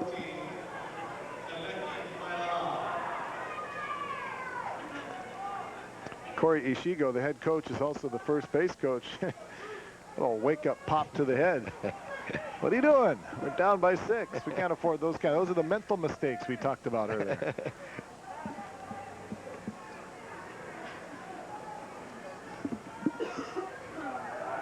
Look at Corey, always a fiery player.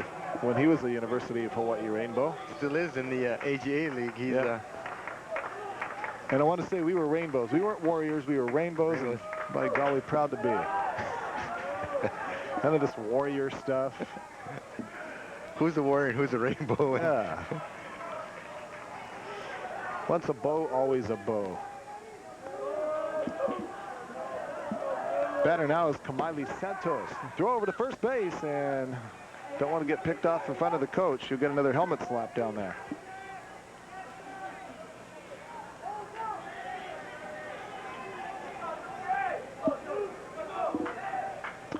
Nobody down here in the bottom of the 4th inning. 8-2 our score. The Owls of Mid-Pack on top. Kailua on offense here, trying to make something happen. 3-0 now. The count to Kamaili Santos, who grounded out to the shortstop back in the 2nd inning.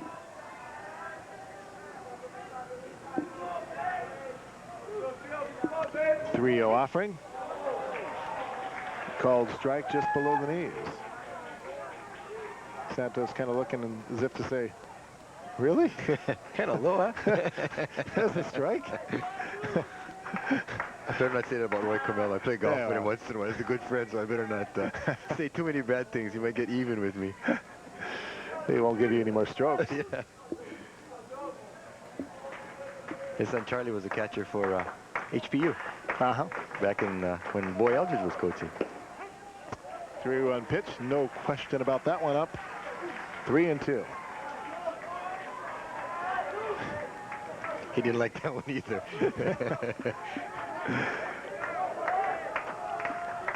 Patrick McGuigan, second pitch of the night for Mid-Pack, is 3-2 pitch, swing and a miss, strike 3, and that one was not a strike. Santos chased a bad one, and that is the 3rd strikeout by McGuigan. But see, he kind of set him up for this with those first 2 pitches that were down in the zone. And you know, Santos being a little bit shaky with the full count there, you know, just went after something really bad, just trying to protect, I guess, thinking it was, you know, maybe in the strike zone, which it was not. So one down to the batter, the number 9 hitter, Derek Yonamine. You know, hitting a baseball is certainly one of the more difficult things in the world of sports, although to me hitting that little golf ball that's standing still laughing at me is more difficult. But when you think about the art of hitting a baseball, the mind and the reaction time involved, boy, you gotta commit quick and go with it. And sometimes your eyes see something that just looks good, and by the time that the signal is translated to your brain and down your arms and you swing the bat, you're thinking, what am I doing? 4/10 of a second. Exactly. The guy's throwing 85. And 4/10 a second to make all that happen. you know, you see it come out of the hand, it looks good. Next thing you know, the bottom drops out and you're swinging at a pitch in the dirt. And unless you've been there at the plate and you've batted against live pitching hundreds of times, you just can't really appreciate what is involved. Now, that having been said, it becomes second nature after a while. But it's still, when you really look at it from a scientific perspective, it's a pretty difficult thing to do. That's why if you can hit 250, they'll pay a lot of bread to Yeah. play in the show. Yeah, to fail 3/4 of the time is worth a lot of money in Major League Baseball. Swing and a miss by Yonamine, strikeout number 4 by McGuigan. And so after the leadoff single, he's come back to get a couple quick strikeouts. Almost the same sort of deal here, and then the bottom just drops out on it, and they go fishing. Again, look at his hand. See, that ball's way back in the palm. You know, normally you just want to get it on your fingertips. But when you, that time, that was more of a slider there. But when you get that ball way back in your hands and you release it, it's just going to kind of die and the bottom just drops out.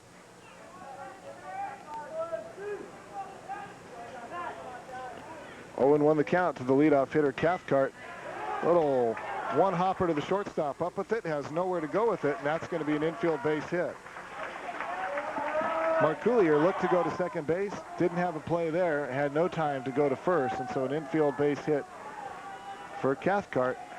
Good piece of hitting here by Cathcart. He just went with a pitch. This thing's away from him. It's tailing away, and he just kind of slapped it out there and just got it enough by Terayama at third, and McCoulier unable to make a play at second or at first. So 2 down, and Travis Hayashida, the batter. He had a double and scored a run in the first inning, struck out swinging in the second. And the first pitch fouled away just beyond his own dugout.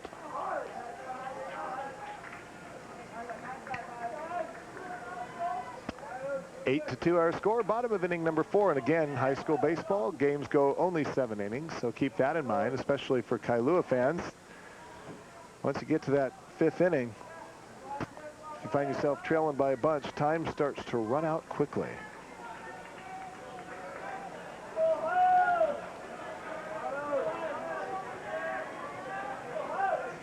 Nothing in 1 the count. Patrick McGuigan checks the sign, checks the runner at second, and his 0-1 offering right off the leg of the batter, Hayashida. So Hayashida hit by pitch, and that's going to load up the bases.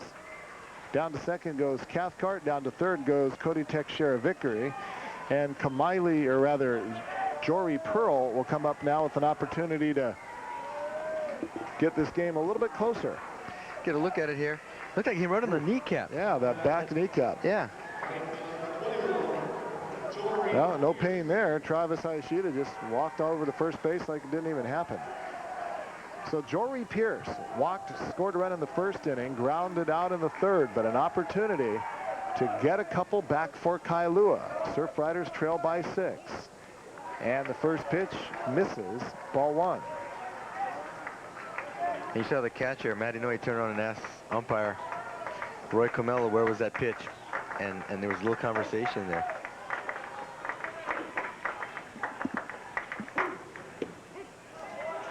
There's a called strike. Well, catchers can talk to umpires. Umpires just don't want you to turn around and face them.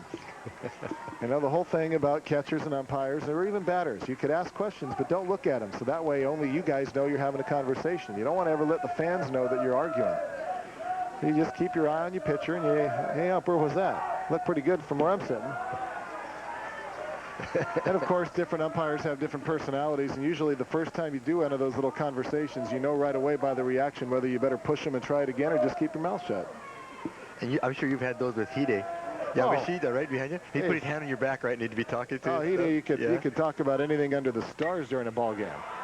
Fly ball, center field, relatively deep, but going back and making the catch very easily. Yamby for out number 3. And so the Surf Riders threaten, but they come up empty.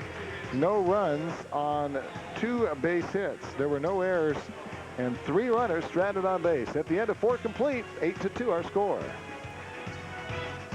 Stadium will set the stage, tell you how this game has progressed, courtesy of our Pizza Hut game sketch, and a lot of it comes down to errors. Mid-Pacific scored 5 runs off 4 Kailua errors. MPI pitching has given up 5 hits, 2 runs, 3 walks, 4 Ks, but Doc Reynolds, the E's, 4 of them. That's been the big glaring statistic that has proved to be the ultimate difference so far in this game. And one of the keys to the game, we talked specifically about that particular thing that Kailua needed to do, and it's a glaring number. 4 errors in a championship game. It hurts. As you look at Steve Santos, the second pitcher of the game for Kailua, Kavika Keikaula started the game. He went 2 1/3 innings, walked 4, gave up 6 hits and 7 runs, but again, he was victimized by 3 of those 4 errors. And Santos has come aboard and done pretty well. Given up a couple base hits and a run, but also struck out a couple, walked 1, and an 0-1 count now to Isaac Omura. Fly ball left field, deep, going back. Yonamine on the track. It's over his head. It's going to bounce off the wall. He gets to it quickly and gets it back in, but still, Isaac Omura with an easy stand-up double.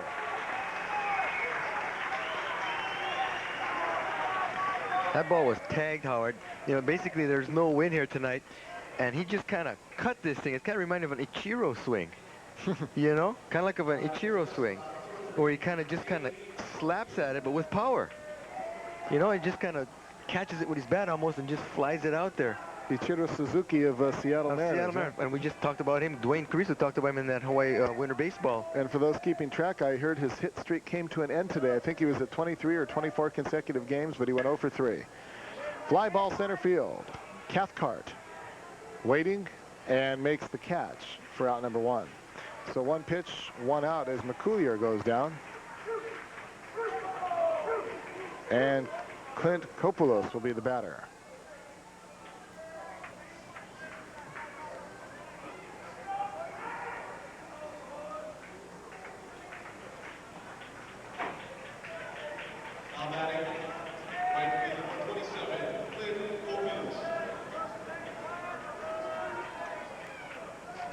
So 1 down, runner on second base. Kopoulos in the ball game. Sac fly and an RBI in the first inning. RBI single in the second, then grounded out in the third. So 1 for 2 officially with a couple ribbies on the night.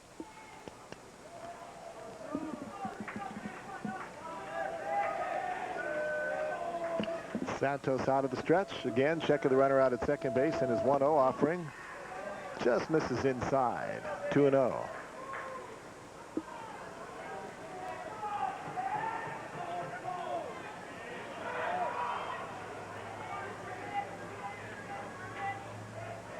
Again, the right-hander set to deliver. Ground ball left side. Shortstop cuts it off. Throw over to first base. Big stretch. Did he keep his foot on the bag? No, he didn't. The umpire says he pulled his foot. Very interesting. If you notice that play, the entire infield was all shifted to the left. And for a minute, I wasn't sure if it was the shortstop or the third baseman because there's almost 3. Look at that. There's 3 infielders over there on the left-hand side of second base. And you can see he did, in fact, pull his foot off the bag. First base umpire Francis Miyazono making a correct call.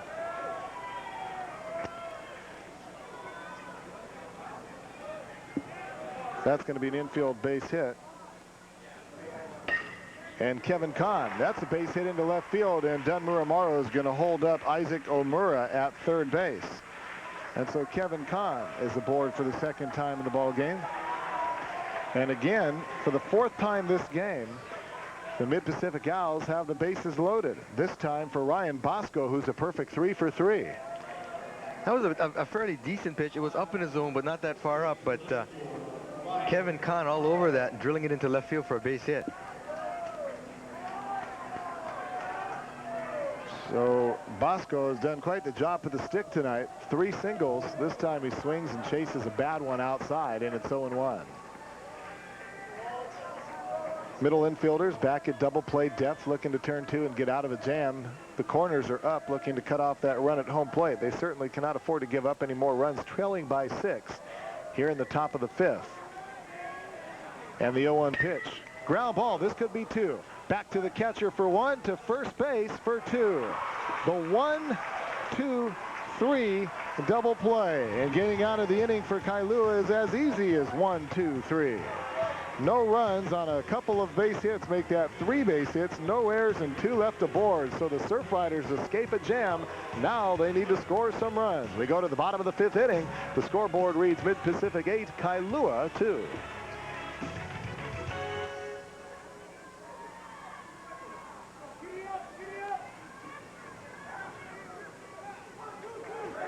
Cytomax and Cytosport products, the sport drinks the pros really use, are available at McCully Bike. Cytomax and Cytosport products are the official sports energy drinks of the Hawaii Sports Network. And we are happy to be a part of the Hawaii Sports Network tonight, bringing you this state championship matchup. 2 teams that have each won 3 state titles. Mid-Pacific winning 3 in a row in 1990, 91, and 92. There's a good look at Corey Oshigo, and you know, Kailua has done just amazing job this year. They've come to the tournament 11 times. The last time was in year 2000, and Corey's been doing a real good job there with the community, with the school, and saw his dad tonight too as we walked in. Had to get in to say hello to him, and quite a nice family. Congratulations to him on a very successful season in the OAA. Absolutely. Kailua, by the way, if you missed it earlier, the 3 titles they won were in the years 1965, 67, and 69. Want to know the count now to the designated hitter, Chris Ching. There's a called strike to even things up at 1-1. Apparently some of the Kailua faithful not particularly in agreement with your golf partner. Home plate umpire Roy Camillo. 1-1 the count. Right-handed pitcher Patrick McGuigan facing the lefty Chris Ching, who is 0 for 1 in the ball game, walked and struck out. And the pitch misses 2-1. You know how, speaking about Corey Shigo, I think his dad played for Coach Murakami for Sheridan, you know, before, and then Corey played for him, you know, of course, as a Rainbow.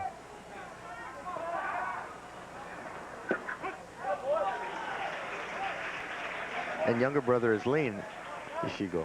It's a whole family of baseball players. Well, as is the case for so many, not only island families, but families all over this country, you know, and it's just a game that is so wonderful to pass down through the generations. Little ground ball out to second base, so Murray's got to hurry, flips it over to the first baseman, Bosco in time. Nice play, 4-3 to retire Ching. As a second baseman, you can really shine on a play like this. It's not a hard play, but it's not an easy play either. But you can really look good, and you can kind of come here, get a little sassy, you know, get that ball out in front of you, take a step past it, just like he's doing here. Take a step past it, and then get that right foot down, and just kind of throw across your body. And it kind of looks cool, you know. Oh yeah, it's all about body control. Yeah. Of course, the artificial turf makes it a little bit easier to have that confidence coming up on it. Swing and a miss as Kailua waves at one. He's 2 for 2, had an infield single in the 3rd, a 2-run single in the 8th, or rather to center field in the 1st. He drove home the only 2 runs of the game for his Surf Riders. And he did it at a time when he was pitching. And he is the pitcher of record for Kailua. There's a drive to left field. Got it off the end of the bat, so it's not too deep. Coming in and making the catch for out number 2 is Leong. Kailua was way out in front of this, Howard, and he just kind of golfed it because he was so far extended and got it up in the air, and kind of an easy play for Ryan Leong in left field. So Jared Kawamoto, the first baseman, steps into the box. He's 0 for 2, got a board on a fielder's choice, also popped up to McCoolier at short. Patrick McGuigan on the hill, and his first pitch, fastball, catches the outside corner, strike 1. Little personal interest story. Don't quote me now, right? Wouldn't dare. I think I'm related to this guy, Jerry Kawamoto. Obviously, you're very close. My brother-in-law tells me that, we're related to him, so I don't know. Oh, well, we'll try to trace your family roots. Shortstop, Peculiar Tabasco. The first baseman, Jared Kawamoto, goes 6-3, and the Surf Riders go 1-2-3. No runs, no hits, no errors, nobody left after 5 complete. It is the Owls of Mid-Pacific, 8, and the Surf Riders from Windward Oahu, 2. We'll be right back. I'm glad you could dial on by from wherever you happen to be watching in from in the state championship game. Mid-Pacific struck fast, early, and often. 3 runs in the first, 2 in the second, 2 in the third, 1 in the fourth. Kailua with 2 runs in the first inning. Add it all up, and you got an 8-2 ball game. Mid-Pac out hitting Kailua 12-5. The big glaring statistic or number 4 as in errors committed by Kailua, resulting in 5 of those 8 MPI runs. Number 1, Ryan Leong, the left fielder, to lead things off for the Owls. On the mound is Steve Santos for Kailua, the second pitcher of the game for the Surf Riders, and the first pitch a ball, 1-0. You're talking about that line score that we saw. You look at that scoreboard straight ahead in center field, and it's so much easier to read than the scoreboard at Rainbow Stadium that Jim Leahy refers to as the old freighter with some of the lights out, and you don't know if it's a number 3 or 2 or whatever. But this scoreboard is easy to read. It's a lot farther away. I understand to repair the scoreboard at Rainbow Stadium, kind of a difficult task. Really? There's a good look at it. I mean, that's really nice and easy to read. Yeah, nice and bright. Yeah. Beautiful. 2-1 the count. Santos kicks and delivers little number back out to the mound. Santos will pick it up himself and do nothing with it because home plate umpire Ray Camello says, hold everything. Foul ball off the foot of the batter Ryan Leong. Yeah, our umpires are Roy Camello behind the plate, Francis Miyazono at first base from Maui. At second base is Robert Yoshida, the OIA. And at third base, Warren Miyazaki from the Big Island. So all the conferences are represented. Called strike 3. Leong looked at a good one as Santos came in with the slider, and Leong knew it right away. He just turned and started heading for the dugout. Watch this one. Just kind of bites right down on there, and there goes Leong. He knew it. One down, and the batter will be the third baseman, Brian Teriyama. Walked twice, got aboard on an error, and scored a run. So he's 0 for 1 officially. Also stole a base. Pitch by Santos. Half swing. Called strike.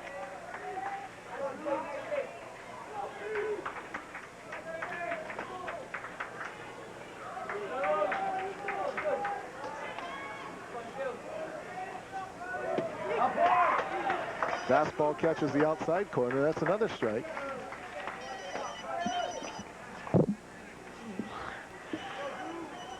Eight to 2 our score. Top of inning number 6. Santos on the mound, kicks and delivers. Ooh, just off the outside black. You know, McGeegan and Santos almost have the same sort of pitching style. You know, how they like that little slider that they can bite down.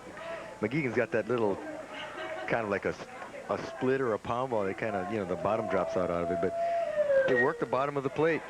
Little looper over the second baseman, Sasaki, in right field, and that's a base hit for Brian Teriyama. Little looper. 5th base hit of the ball game for Kailua, and that'll take us to the top of the order. And Kyle Yanabu. Yanabu has been perfect tonight. 2 singles, 2 walks, 2 runs scored.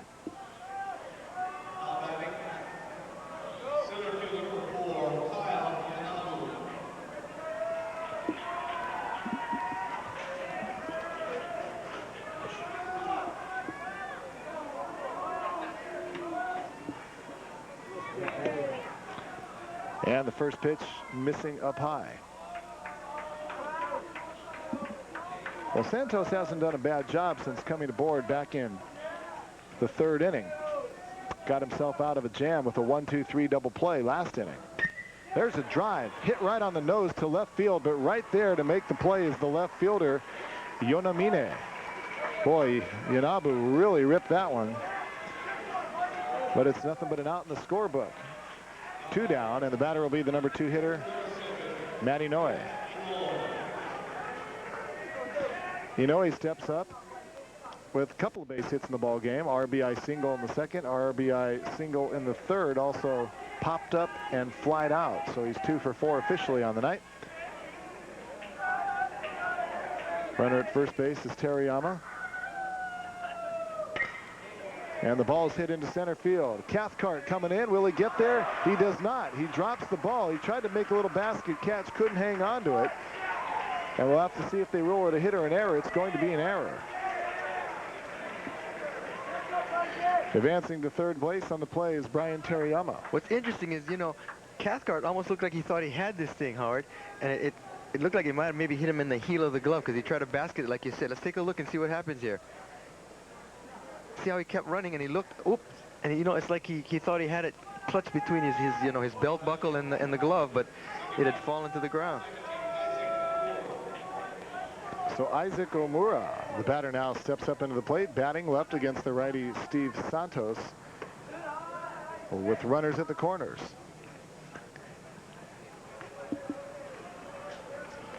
Five errors for Kailua. That is the story of this game.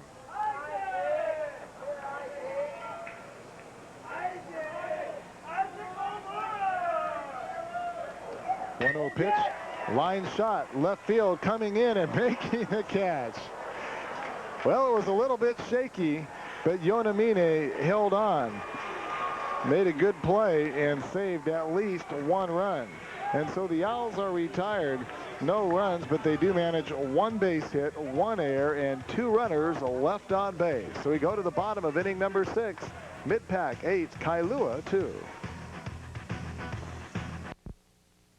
Of the 6th inning, and you're looking in at Dun Muramaru, the head coach of the Mid-Pacific Owls, as he's eyeing, hopefully, in his eyes, what will be the 4th state title for these Owls. They won 3 in a row, 1990, 91, and 92, and they are now just 6 outs away from title number 4. 3 runs in the first inning so far. Those 3 runs have held up to be all that they would need. But Kailua trying to do some more damage here. Ground ball foul down the third base side.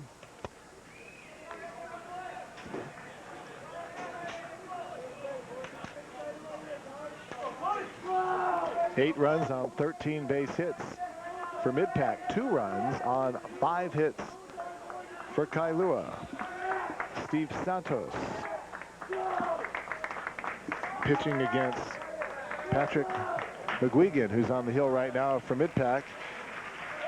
And Cody Teixeira-Vickery just kind of waves at that one and a little bit frustrated that he did. And the count 0-2.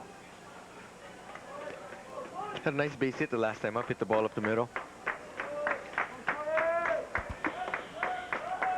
Well, McGuigan has done a fine job since coming aboard in the 2nd inning. Has thrown nothing but goose eggs at Kailua.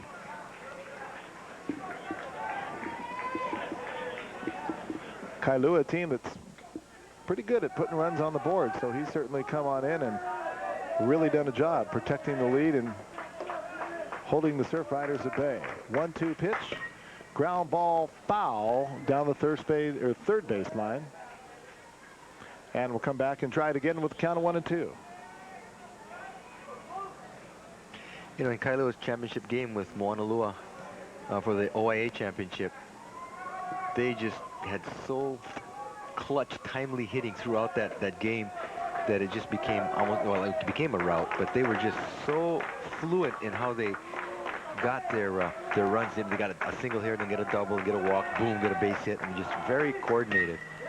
Ground ball third base off the glove of Teriyama, who is kind of backing up. That's probably going to be ruled an error. We will wait to see the official score. Again, we talked about you want to come on in as an infielder. That time he was kind of retreating back on his heels. It was a hot shot and a high bouncer. We'll take a look as we wait for the official score to make his decision. In fact, they're going to call it a base hit. Tough play. He's got to go back, and he got kind of caught almost like in between hops kind of a thing, and he was so much on his heels that there's no way he's going to come up with that. Yeah, and truth be told, even if he makes the play, I don't think he would have been able to throw out the runner. So perhaps calling it a base hit is the proper call. So the batter now, Kailua Santos. 0 for 2, grounded out, struck out, and the first pitch to him is a ball, 1-0. Bottom of the 6th inning, Kailua trails by 6 in a game scheduled to go just 7 innings.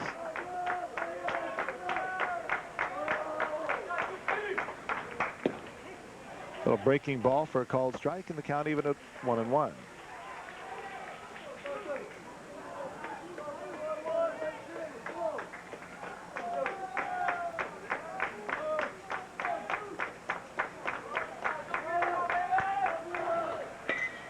Ground ball right side, but foul. Well, we've seen a couple of balls just squeezed just inside the bag. That one just a little bit outside. Count of 1-2. We'll try it again. Kailua Santos again 0 for 2 in the ball game. Kailua can't wait. Bottom of the 6th inning. They got a runner aboard, nobody down, and they trail by 6. Held scoreless since the bottom of the 1st inning when they posted 2 runs on 2 hits.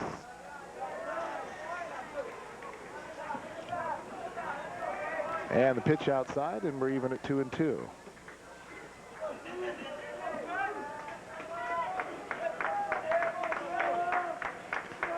Patrick McGuigan on the hill, stares down to Inoue, his catcher, gets the sign, and the pitch, a little tapper just outside the catcher's box, and the catcher Inoue is going to allow that one to bounce foul, wisely so. Hey, a reminder, at All-Star Hawaii, you can enjoy an affordable menu of great food while watching the latest sports action on 38 giant television screens. All-Star Hawaii, located in the King Kalakaua Plaza in Waikiki. It's right next to Nike Town with free validated parking, private rooms, and party packages available. You can find all you need to know by calling 955-TEAM for more information. That's All-Star Hawaii.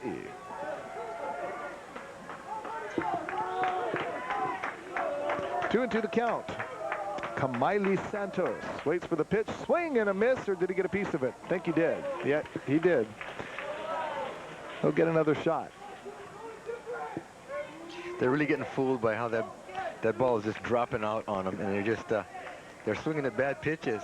They are indeed. And they're trying to be aggressive at the plate, but a little bit impatience is starting to kind of filter in here. McGuigan operating from the 2-2 count. Line shot into right field, base hit. And so Kailua Santos waits him out. And we got 2 aboard for Derek Yonamine. You know, a lot of times when you're even on the count or ahead on the count, and you come in with an off speed, you got to make sure that sucker is down or away, not something that hung up there in the middle of the zone like that one did. And a good job by Kailua Santos just slapping it into right field for a base hit.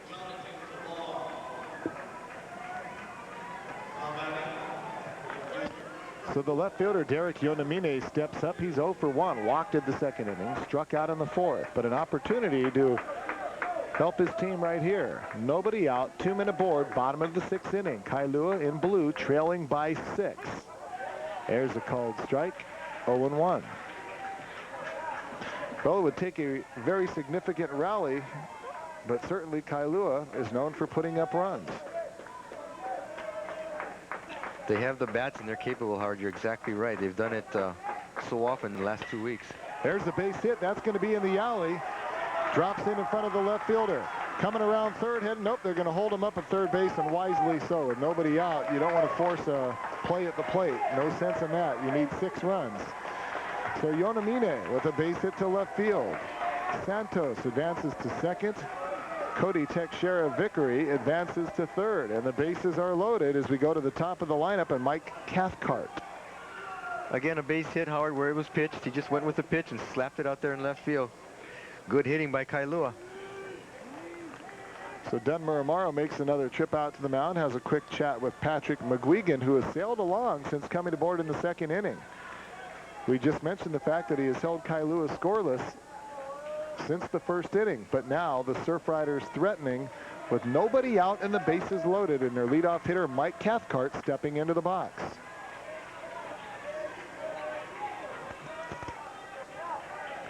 Cathcart grounded out in the 1st, grounded out in the 2nd, and then got aboard on an infield single in the 4th inning. So he is 1 for 3 tonight.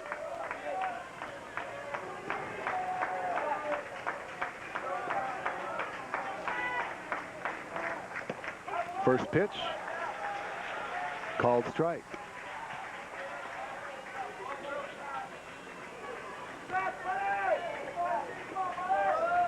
There you see all the pertinent information. 8-2 our score, bottom of the sixth, but bases loaded here with nobody down. And again, talking about Kailua batters swinging at bad pitches. There was another one. That ball bounced a good foot in front of home plate, and the count 0-2. And Cathcart quickly finds himself in a hole. Be interesting to see if he wants to come down with that that little sinker that he throws, or if he's going to try and come in with the breaking pitch that got him into trouble with Kamaili Santos. I expect it low and outside. There it is, low and outside, called strike 3.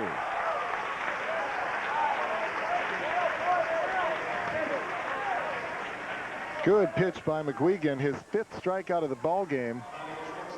Catcher set up right there, and he hits his target. You call it, because after that mistake with Santos and that breaking pitch that hung, he just came on with that out and away heater, and good pitch by McGuigan. Batter now Travis Hayashida. First pitch to him, outside, ball 1.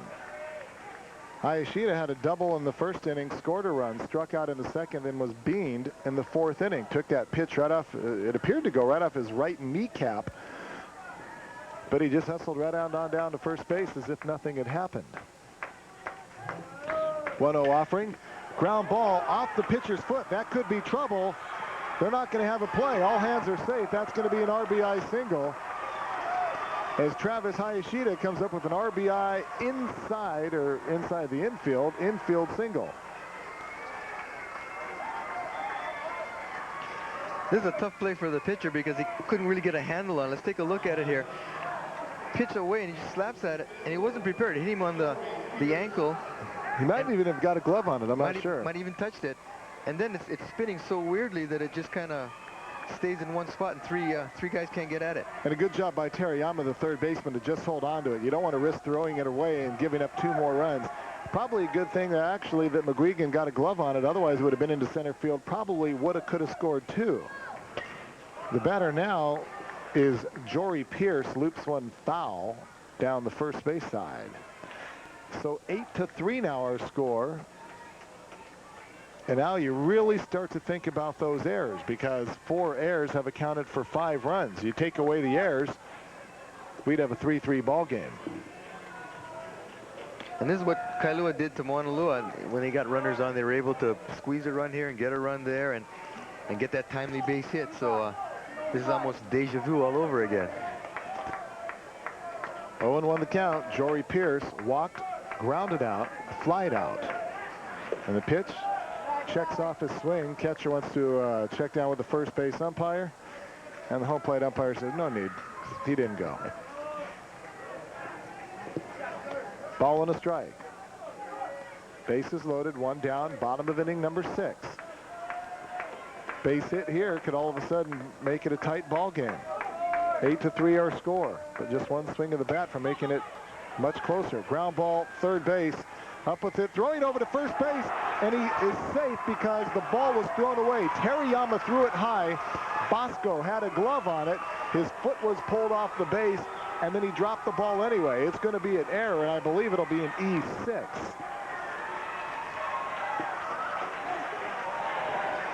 We'll get a look at it here. This is just a high bouncer off the infield. Teriyama comes in from third. It's a high throw. Bosco tries to come up and makes the tag. In the attempt to make the tag, the ball pops loose. So the first error of the ball game committed by Mid-Pacific. It's 8-4. Still, the bases are loaded with 1 down, and the batter now the designated hitter, Chris Ching. He walked, struck out, grounded out, 0 for 2. 1 swing of the bat now can make it a 2-run ball game. And that's if it's just a single. Of course, there's a lot more runs to be found out there. First pitch, breaking ball, called strike, 0-1. Well, we got ourselves a little bit of excitement.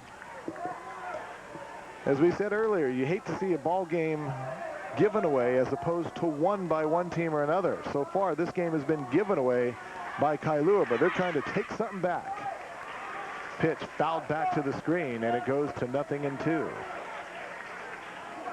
And the stadium has got a little bit noisier. The Kailua fans are starting to rally the troops, so it's getting a little bit exciting here for them. Well, they hadn't had anything to cheer about really since the bottom of the second inning when their Surf Riders posted 2 runs on 2 hits.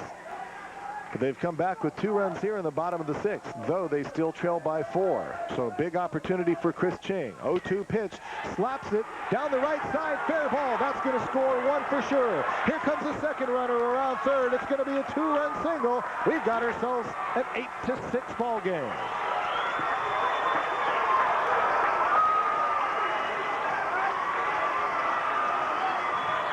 This is what they did to Moanalua in the championship game of the OIA. They were able to scratch runs, get base hits here, get base hits there, and just keep scratching. And we're seeing it here, hitting it where it's pitched. Good piece of hitting, just fair. 2-run score. 8-6, Howard. Got a ball game. And a runner in scoring position. So all of a sudden, McGuigan, who'd been sailing so smoothly since coming aboard in the second inning, now is finding probably a little sweat on his brow. And the Surf Rider faithful have come to life, and that man right there, you can only wonder what's going through his head. There is a man warming up, or at least has been, down in the Mid-Pacific bullpen. So should Coach Dunmer Amaro wish to make a change, I'm sure he has somebody ready to go. But for the time being, he's going to stick with McGuigan. Kavika Keikaula, he's the pitcher of record. He could get himself off the hook. If Kailua takes the loss, it's his loss. Keikaula with a 2-run single in the first inning, an infield single in the third, and he flied out in the 5th. So 2 for 3 in this game, and an opportunity here to perhaps bring his team within 1. An extra base hit could tie it. There's a wild pitch. It's going to go to the screen.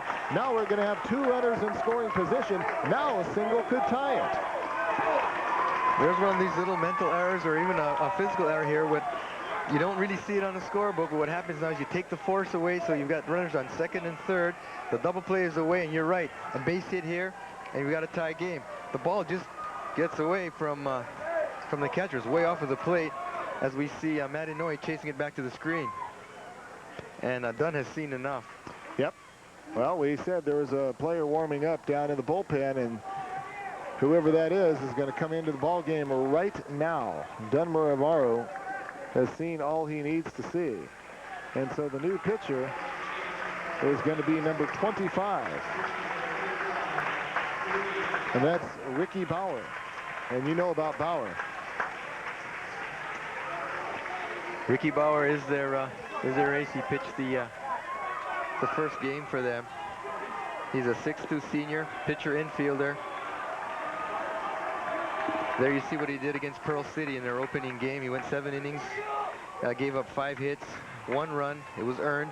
Didn't walk anyone and struck out 7. So good arithmetic. So the ball game is in Ricky Bauer's hands right now for the Mid-Pac Owls. Well, this is exciting. This is what you want to see in a championship ball game. You don't want to see errors and one team just getting kind of blown out. You want to see a little bit of excitement. And Kailua has provided it here with 4 runs in the bottom of the 6th inning. And now, again, one swing of the bat, we could have a tie game with runners in scoring position at second and third. And who better to be at the plate than Kavika Keikaula, the pitcher of record? A base hit here, he could say, no way I could take the loss. He drove in those 2 Kailua runs way back in the first inning. Then they were held scoreless in the 2nd, 3rd, 4th, 5th, and they have come back to life here in the 6th.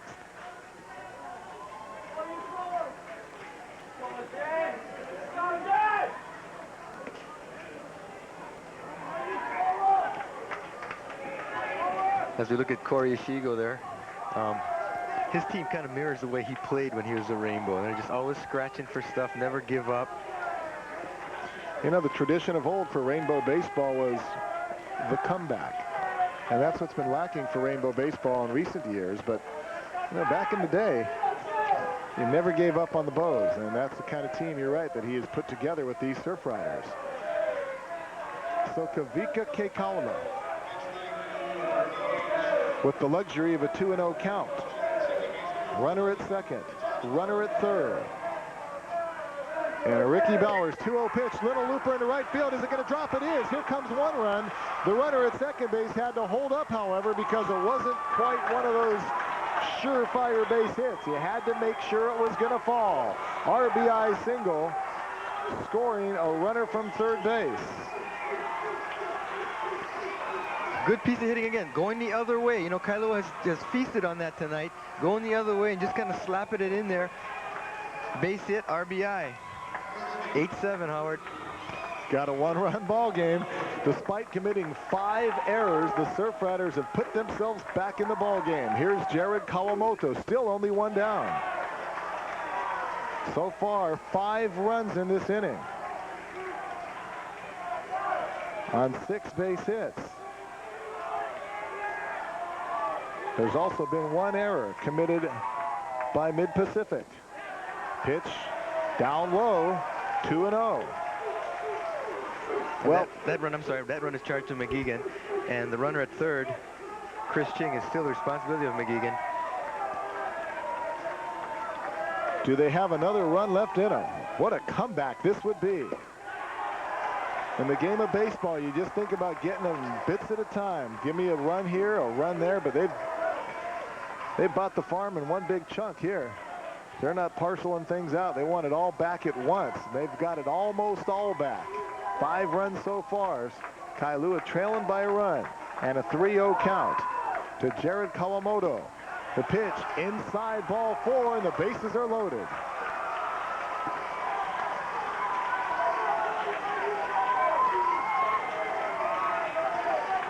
Well, Cody Teixeira Vickery led this inning off, and he finds himself back up at the plate with only 1 down. They have batted around, and look at that. All Dunn Morimaro and his coaching staff can do is sit there and say, man, how did it get away? And then on the opposite side, this dugout that was so quiet 20 minutes ago, they're rocking. They're rocking. You're right. That's the beauty of baseball. Forget about time clocks and shot clocks. We could stay here all night. There's a half swing, base hit right field. The game is tied. Here comes the potential go-ahead run. Oh, they're going to hold them up right there. We've got a tie ball game in the state championship game.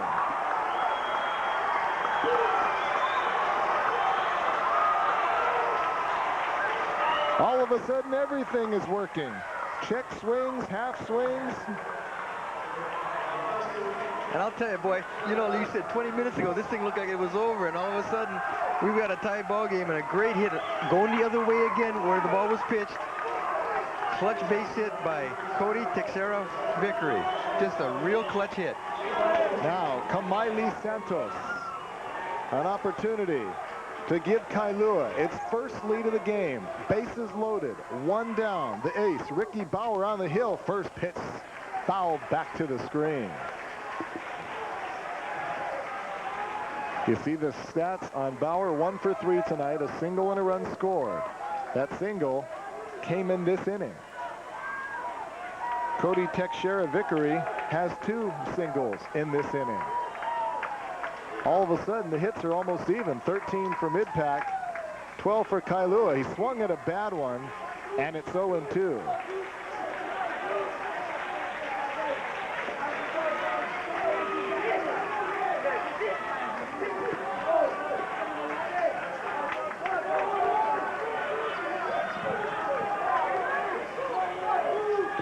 You can close the book on McGeegan. All the runners on base, Howard, are the responsibility of Ricky Bauer. And you know, when you're a team like Kailua and you know you got the opposing ace, you just love it. If you want to take it to somebody, you want to take it to the other team's ace. 0-2 pitch, another little looper, could be trouble. Nope, second baseman goes back, Omura, and makes the catch for out number 2.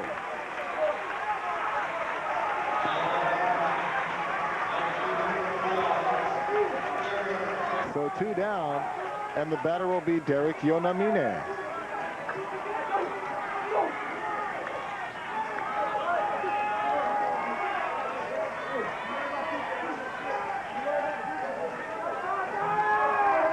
Base is still loaded, 2 down, bottom of the 8th. We got a tie score, and Yonamine comes out swinging, fouls it down the third base side into the bleachers, 0-1. Well, I'll tell you what, you could just see the aggressive nature of Kailua. They were kind of sitting back, and of course, when you're down by 6 runs as they were coming in, you have to take a strike. Now they're out there, they're looking for a pitch, and they're swinging. They're taking their hacks now, you're right. 0-1 pitch. Down low, 1-1. At this point, a walk is as good as a base hit.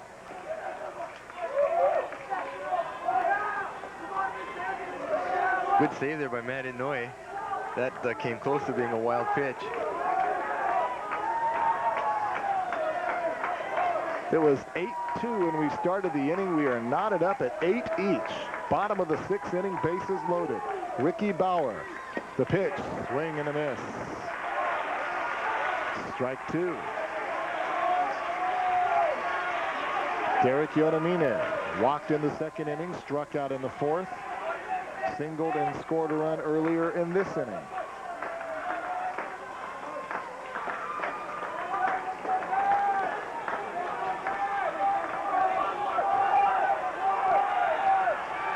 Right now, I don't know, I'm not sure if time is called or what, but they got a player stuck in the middle. They got a player coming to home plate. He scores! And I'm not sure. I think we have timeout. The umpire saying hold everything. We have a timeout.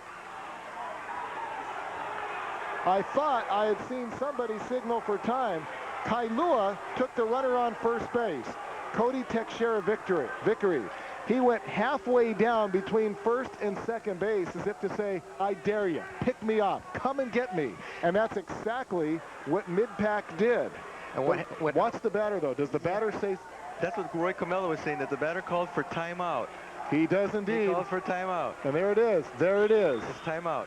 Right after that, though, the pitcher turns around. Again, the first base runner, Cody Teixeira Vickery, I was watching him. He was halfway to second base, daring to be picked off, asking to be picked off.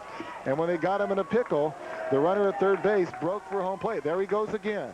He's out there. He's saying, come get me. You want me? Come get me. They're not biting this time. And the batter, Yonamine, slaps it foul down the third base side. Well, the runner over at first base, Teixeira Vickery, if we can get a camera on him before the play, he's almost down to second base. He's just way out there in no man's land. There he goes. He's running out. Come get me. You want me? Come get me, he's saying. They're not biting anymore. Swing and a miss, strike 3. So the inning is retired, but what an inning it is. 6 runs on 7 base hits. There was 1 mid-pack error, but the big glaring number, 3 runners left on base. We go to the top of the 7th in the final scheduled inning of play. In the state championship game, it now reads on the scoreboard, Mid-Pacific 8, Kailua 8. Back at the old ball yard, I remember about 30, 40 minutes ago, I said, wow, one of the great things about baseball is no time clocks. We could stay here all night. I didn't exactly expect that to happen, but now, as I look at the scoreboard, it's 8-8. We could be here a while. We're tied. And there you see it, the graphic right there is just 6 runs in the 6th inning by Kailua. Steve Santos on the hill facing Dane Marcoulier, the shortstop for MPI, who's 0 for 4 on the night. Got a board on an error, got a board on a fielder's choice, struck out, flied out. Santos, the second pitcher of the game for Kailua. Now the pitcher of record. Now I guess we should mention the fact that Kavika Keikaula is off the hook. He was the pitcher of record coming into that last inning for Kailua. He started the game. So it is now Steve Santos' game to win or lose, or Ricky Bauer's game to win or lose. So the ground ball past the pitcher. Nice job by Santos, who goes down, makes the play, fires over to first base to Kawamoto in time. Nice job. Real athletic play there by Santos. May have hurt himself a little bit. Kind of stretching his right hamstring out there. You know, that unofficial turf out there is a little bit damp, and you kind of see him slip as he goes and fields it. Now, I'm not sure if it was intentional or not. Sometimes it's easy to kind of slide down and then pop yourself back up. He made the play pretty gracefully, but he's definitely grabbing that right hamstring now. And that's trainer Ted Morikawa from the UH, training at the UH, and now he's the trainer at Kailua High School. And that's another big thing, Howard, that they've have over the last, I think, 3 or 4 years now, where every high school, well, most high schools have their own athletic trainer, which has been a real plus for the high schools around the state. I know Keith Morioka from Waipahu, the AD there, had really been pushing for that for many years, and it came to fruition about 4 years ago. And Ted's a good example right there. His backstory, Ted Morikawa from training at the UH, trainer at Kailua. Great story. Oh, I believe they're going to give Santos just a couple of tosses here just to make sure he's all right. It's that back leg that he pushes off of. So wants to make sure that he's all right. Appears to be moving around okay and gives the nod. Says, yeah, let's go. Let's play ball. Ready to go. One thing you don't want to do is sit around too long. You want to keep moving. That's a good look at Ted. Little smile, getting some airtime. As if he knew you were talking about him. Well, here we go again, Howard. Copulus has had a pretty productive night at the plate. Yes, he has. Had a RBI sac fly in the first, RBI single in the second.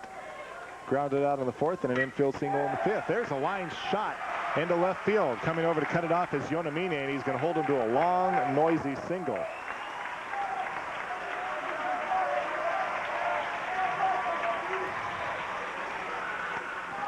He was all over this. This ball was a little bit up in the zone, and he was just all over it, right there up there by the letters. He drills it into left field. Solid base hit.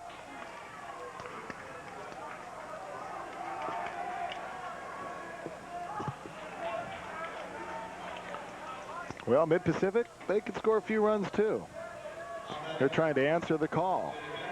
Kailua with 6 runs on 7 base hits in the bottom of the 6th inning to tie it up.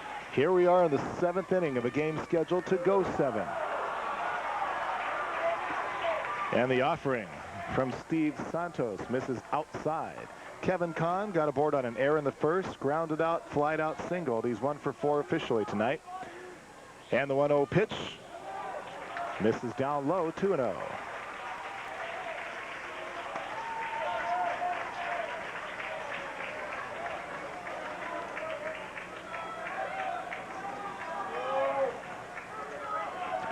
Santos staring down, throw over to first base, and quickly diving back in under the tag is Clint Kopelos.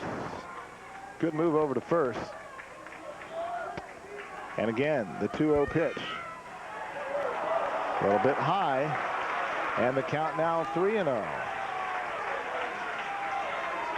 In a game like this, all of a sudden every pitch becomes a ooh or a yay for the umpire or a nay for the umpire, depending if you're pitching or if you're hitting. Well, every call is going to make some people happy and some people mad.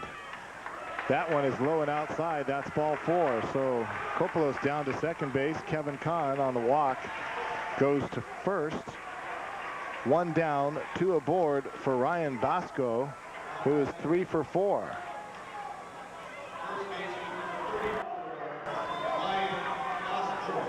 Bosco with 3 singles and hit another one hard up the middle with bases loaded, but it turned into a 1-2-3 double play to end the inning back in the 5th.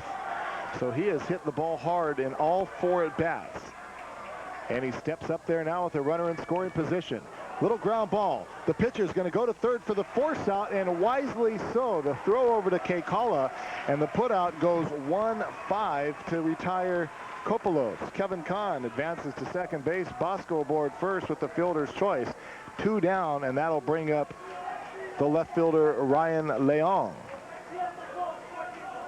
Unless we have a pinch hitter, which we may.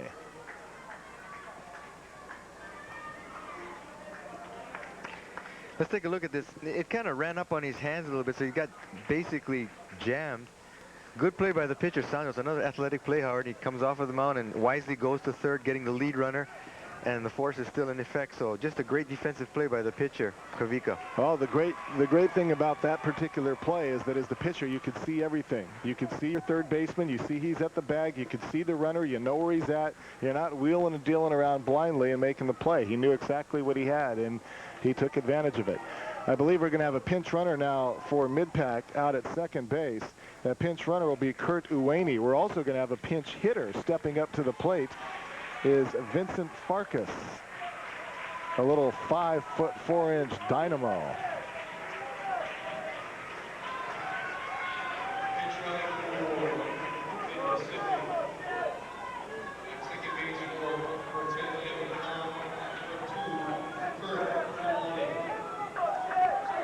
So Uwani, the pinch runner at second base, and again taking up Farkas to the plate. Farkas, a catcher, a senior, 5'4", and an opportunity, golden opportunity right here to be a hero. First pitch, called strike. Presents a relatively small strike zone for Steve Santos. But Santos came in with a breaking ball, gets the call, 0-1 the count. Out of the stretch, check of the runner, 0-1 pitch. Again, slider, called strike 2. Good pitch. Two real good pitches, a little off speed up inside on him, and then, you know, that slider away from him. He's got him set up for whatever he wants to throw now because he's worked both sides of the plate. Big pitch, 0-2. Santos, check the runner. Fouled straight back to the screen. We'll try it again at 0-2. That was kind of a risky waste pitch, didn't you think? Well, that was little up there in the zone to hit. You know, you don't want to be too risky about it. You don't want to set up low and outside and risk a wild pitch that all of a sudden is going to put the runners at second and third. But at the same time, you're right, 0-2. You don't want to give them something too pretty to hit when you're in the driver's seat.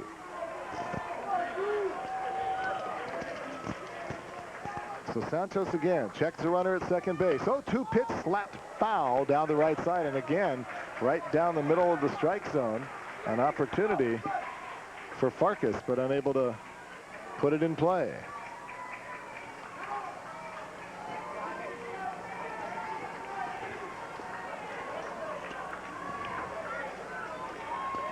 Steve Santos trying to get his Surf Riders out of another potential threat here in the top of the 7th inning. Out of the stretch again, checks the runner. The 0-2 pitch, little looper. Foul territory, right side. Kawamoto drifts back, one hand makes the catch. And so the Owls go down in the top of the 7th inning. No runs on a hit, no errors, 2 runners left. We go to the bottom of the 7th inning. Kailua looking to win this game right here, right now. We are knotted up at 8. Bottom of the 7th coming up after this timeout.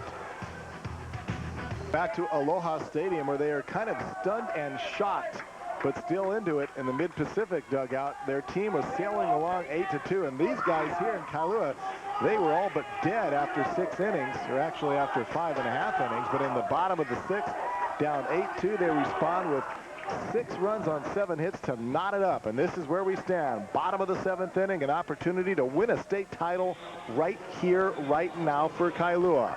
But to do it, they will have to do it against Ricky Bauer, the ace of the MPI staff, leading things off right now. The batter, number 10, the leadoff hitter, Mike Cathcart.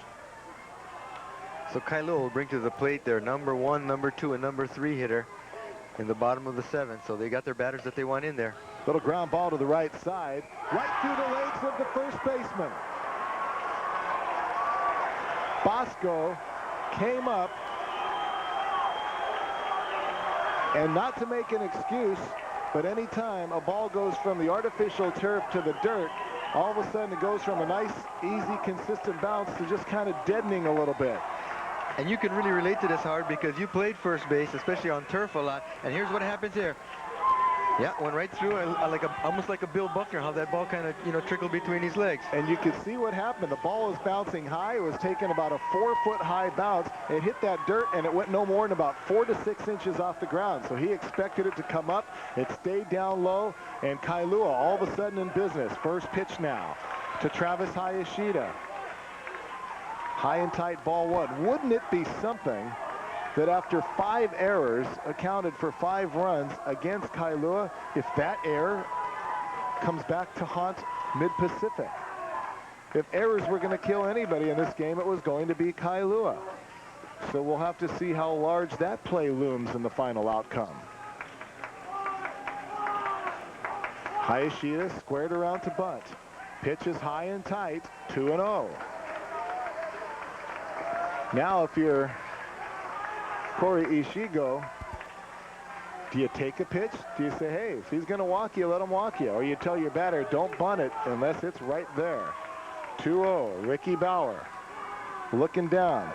The pitch looked to be a little bit up high, but bunted nicely, and they go right at the first baseman again, and this time Bosco fields it cleanly off the turf. Nicely done. Sacrifice bunt advances Mike Cathcart, who has speed, by the way. Cathcart, also a football player for Kailua. So the sac bunt goes 3 unassisted, and Jory Pierce steps up to the plate. A base hit will win it, perhaps for Kailua. But before anything, Denver Amaro steps out, and he wants to say something to somebody. He's talking to the home plate umpire. And I think they're going to give him the automatic walk, and they do. I think it's a terrible rule to me. If you want to walk them, throw 4 pitches. I agree. You know, they're high school kids. They're not little leaguers anymore. I agree. Make the pitcher pitches 4 pitch outs. I think that rule, you know, is one that should be changed. No question. I think it's an awful rule. But we're not here to argue the rules. They are what they are. I mean, in a sense, it's a good call, strategically speaking, by Dunmer Amaro, because now the force is on. Yeah, the runner at first base doesn't mean anything, and now you have a force at 2 bases. So it's a very smart call, strategically speaking. I just don't like the fact that you could just say, there it is. So the batter is going to be 25, Chris Ching. Designated hitter. Walked in the first inning, struck out in the third. Grounded out, but had a 2-run single in the 6th inning. A base hit here. And he's looking at MVP of the game. He wasn't looking for a single, though. He was looking at that 385 sign out there where the Hawaii Sports Network sign is posted. Much more aggressive with the bat when you're tied. Yeah. 0-1 pitch. Ricky Bauer checks the runner at second base. The 0-1 offering. Line shot, right field, base hit. Coming around third. Are they going to hold him? They do. The ball was bobbled out there by the right fielder, Kopolos, but it was hit so sharply that the third base coach didn't want to take any chances. And Cathcart was held up. Even though the ball was bobbled out there, he got it in pretty quickly. Good piece of hitting. He pulls this right over second base, and as you see, Kopulos comes in, and he really, we didn't get to see it there, but he kind of bobbled it, you're right, but they held the runner at third base. So now, you know, a lot of scenarios, Howard. You can try a squeeze bunt, safety squeeze, suicide squeeze, whatever you want to do. And the batter, Kavika Keikaula, the man who started the game, the pitcher for Kailua, the man who had a 2-run single in the 8th, had an infield single in the 3rd, an RBI single in the 6th, and the first pitch, fly ball. Do you send the runner? I don't think you can. Throw home, it's cut off. In fact, that could have just as easily been an infield fly rule call, because that was just barely beyond the paint at the back end of the infield. Well, if it's going to happen here in the 7th, it's going to happen off the bat of Jared Kawamoto. And he is 0 for 3 in this game. Got aboard on a fielder's choice, popped up to shortstop, grounded out to shortstop, and walked. So he is 0 for 3. The left-hander, Kawamoto, waits the pitch. Called strike. That pitch had a lot of bite on it, Howard. That pitch had so much bite on it. It was really moving. Kawamoto, I think, was a little stunned by that. I'm thinking of Corey Ishigo. He's the head coach, but he's at first base. I wonder if he would have sent the runner if he was coaching at third. 0-1 pitch down in the dirt, blocked by Inoue. Usually the head coach wants to be the one that decides, do I send him, do I hold him? In this particular situation, the head coach is at first base. Bases loaded. 1-1 the count. Ricky Bauer on the mound. The pitch. Line shot up the middle. Base hit. Kailua wins the state championship.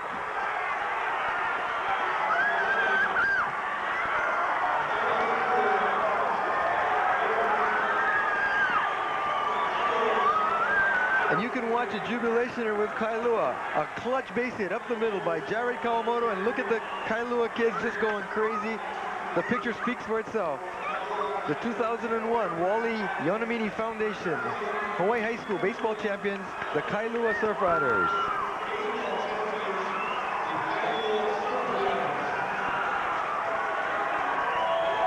The most unlikely victors you would ever expect.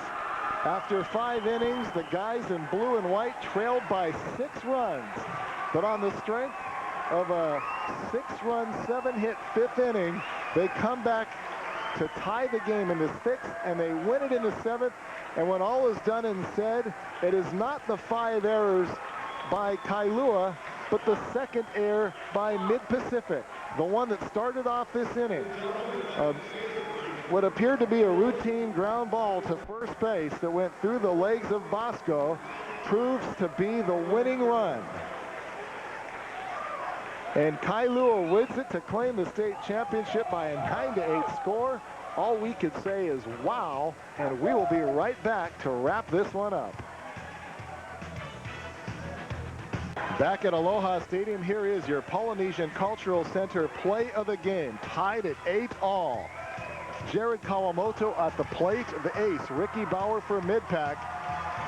Runners at 2nd and 3rd, and there it is, folks, a line shot up the middle, capping off a 7-run comeback to give the Surf Riders of Kailua their 3rd state championship, their 1st state title since 1969.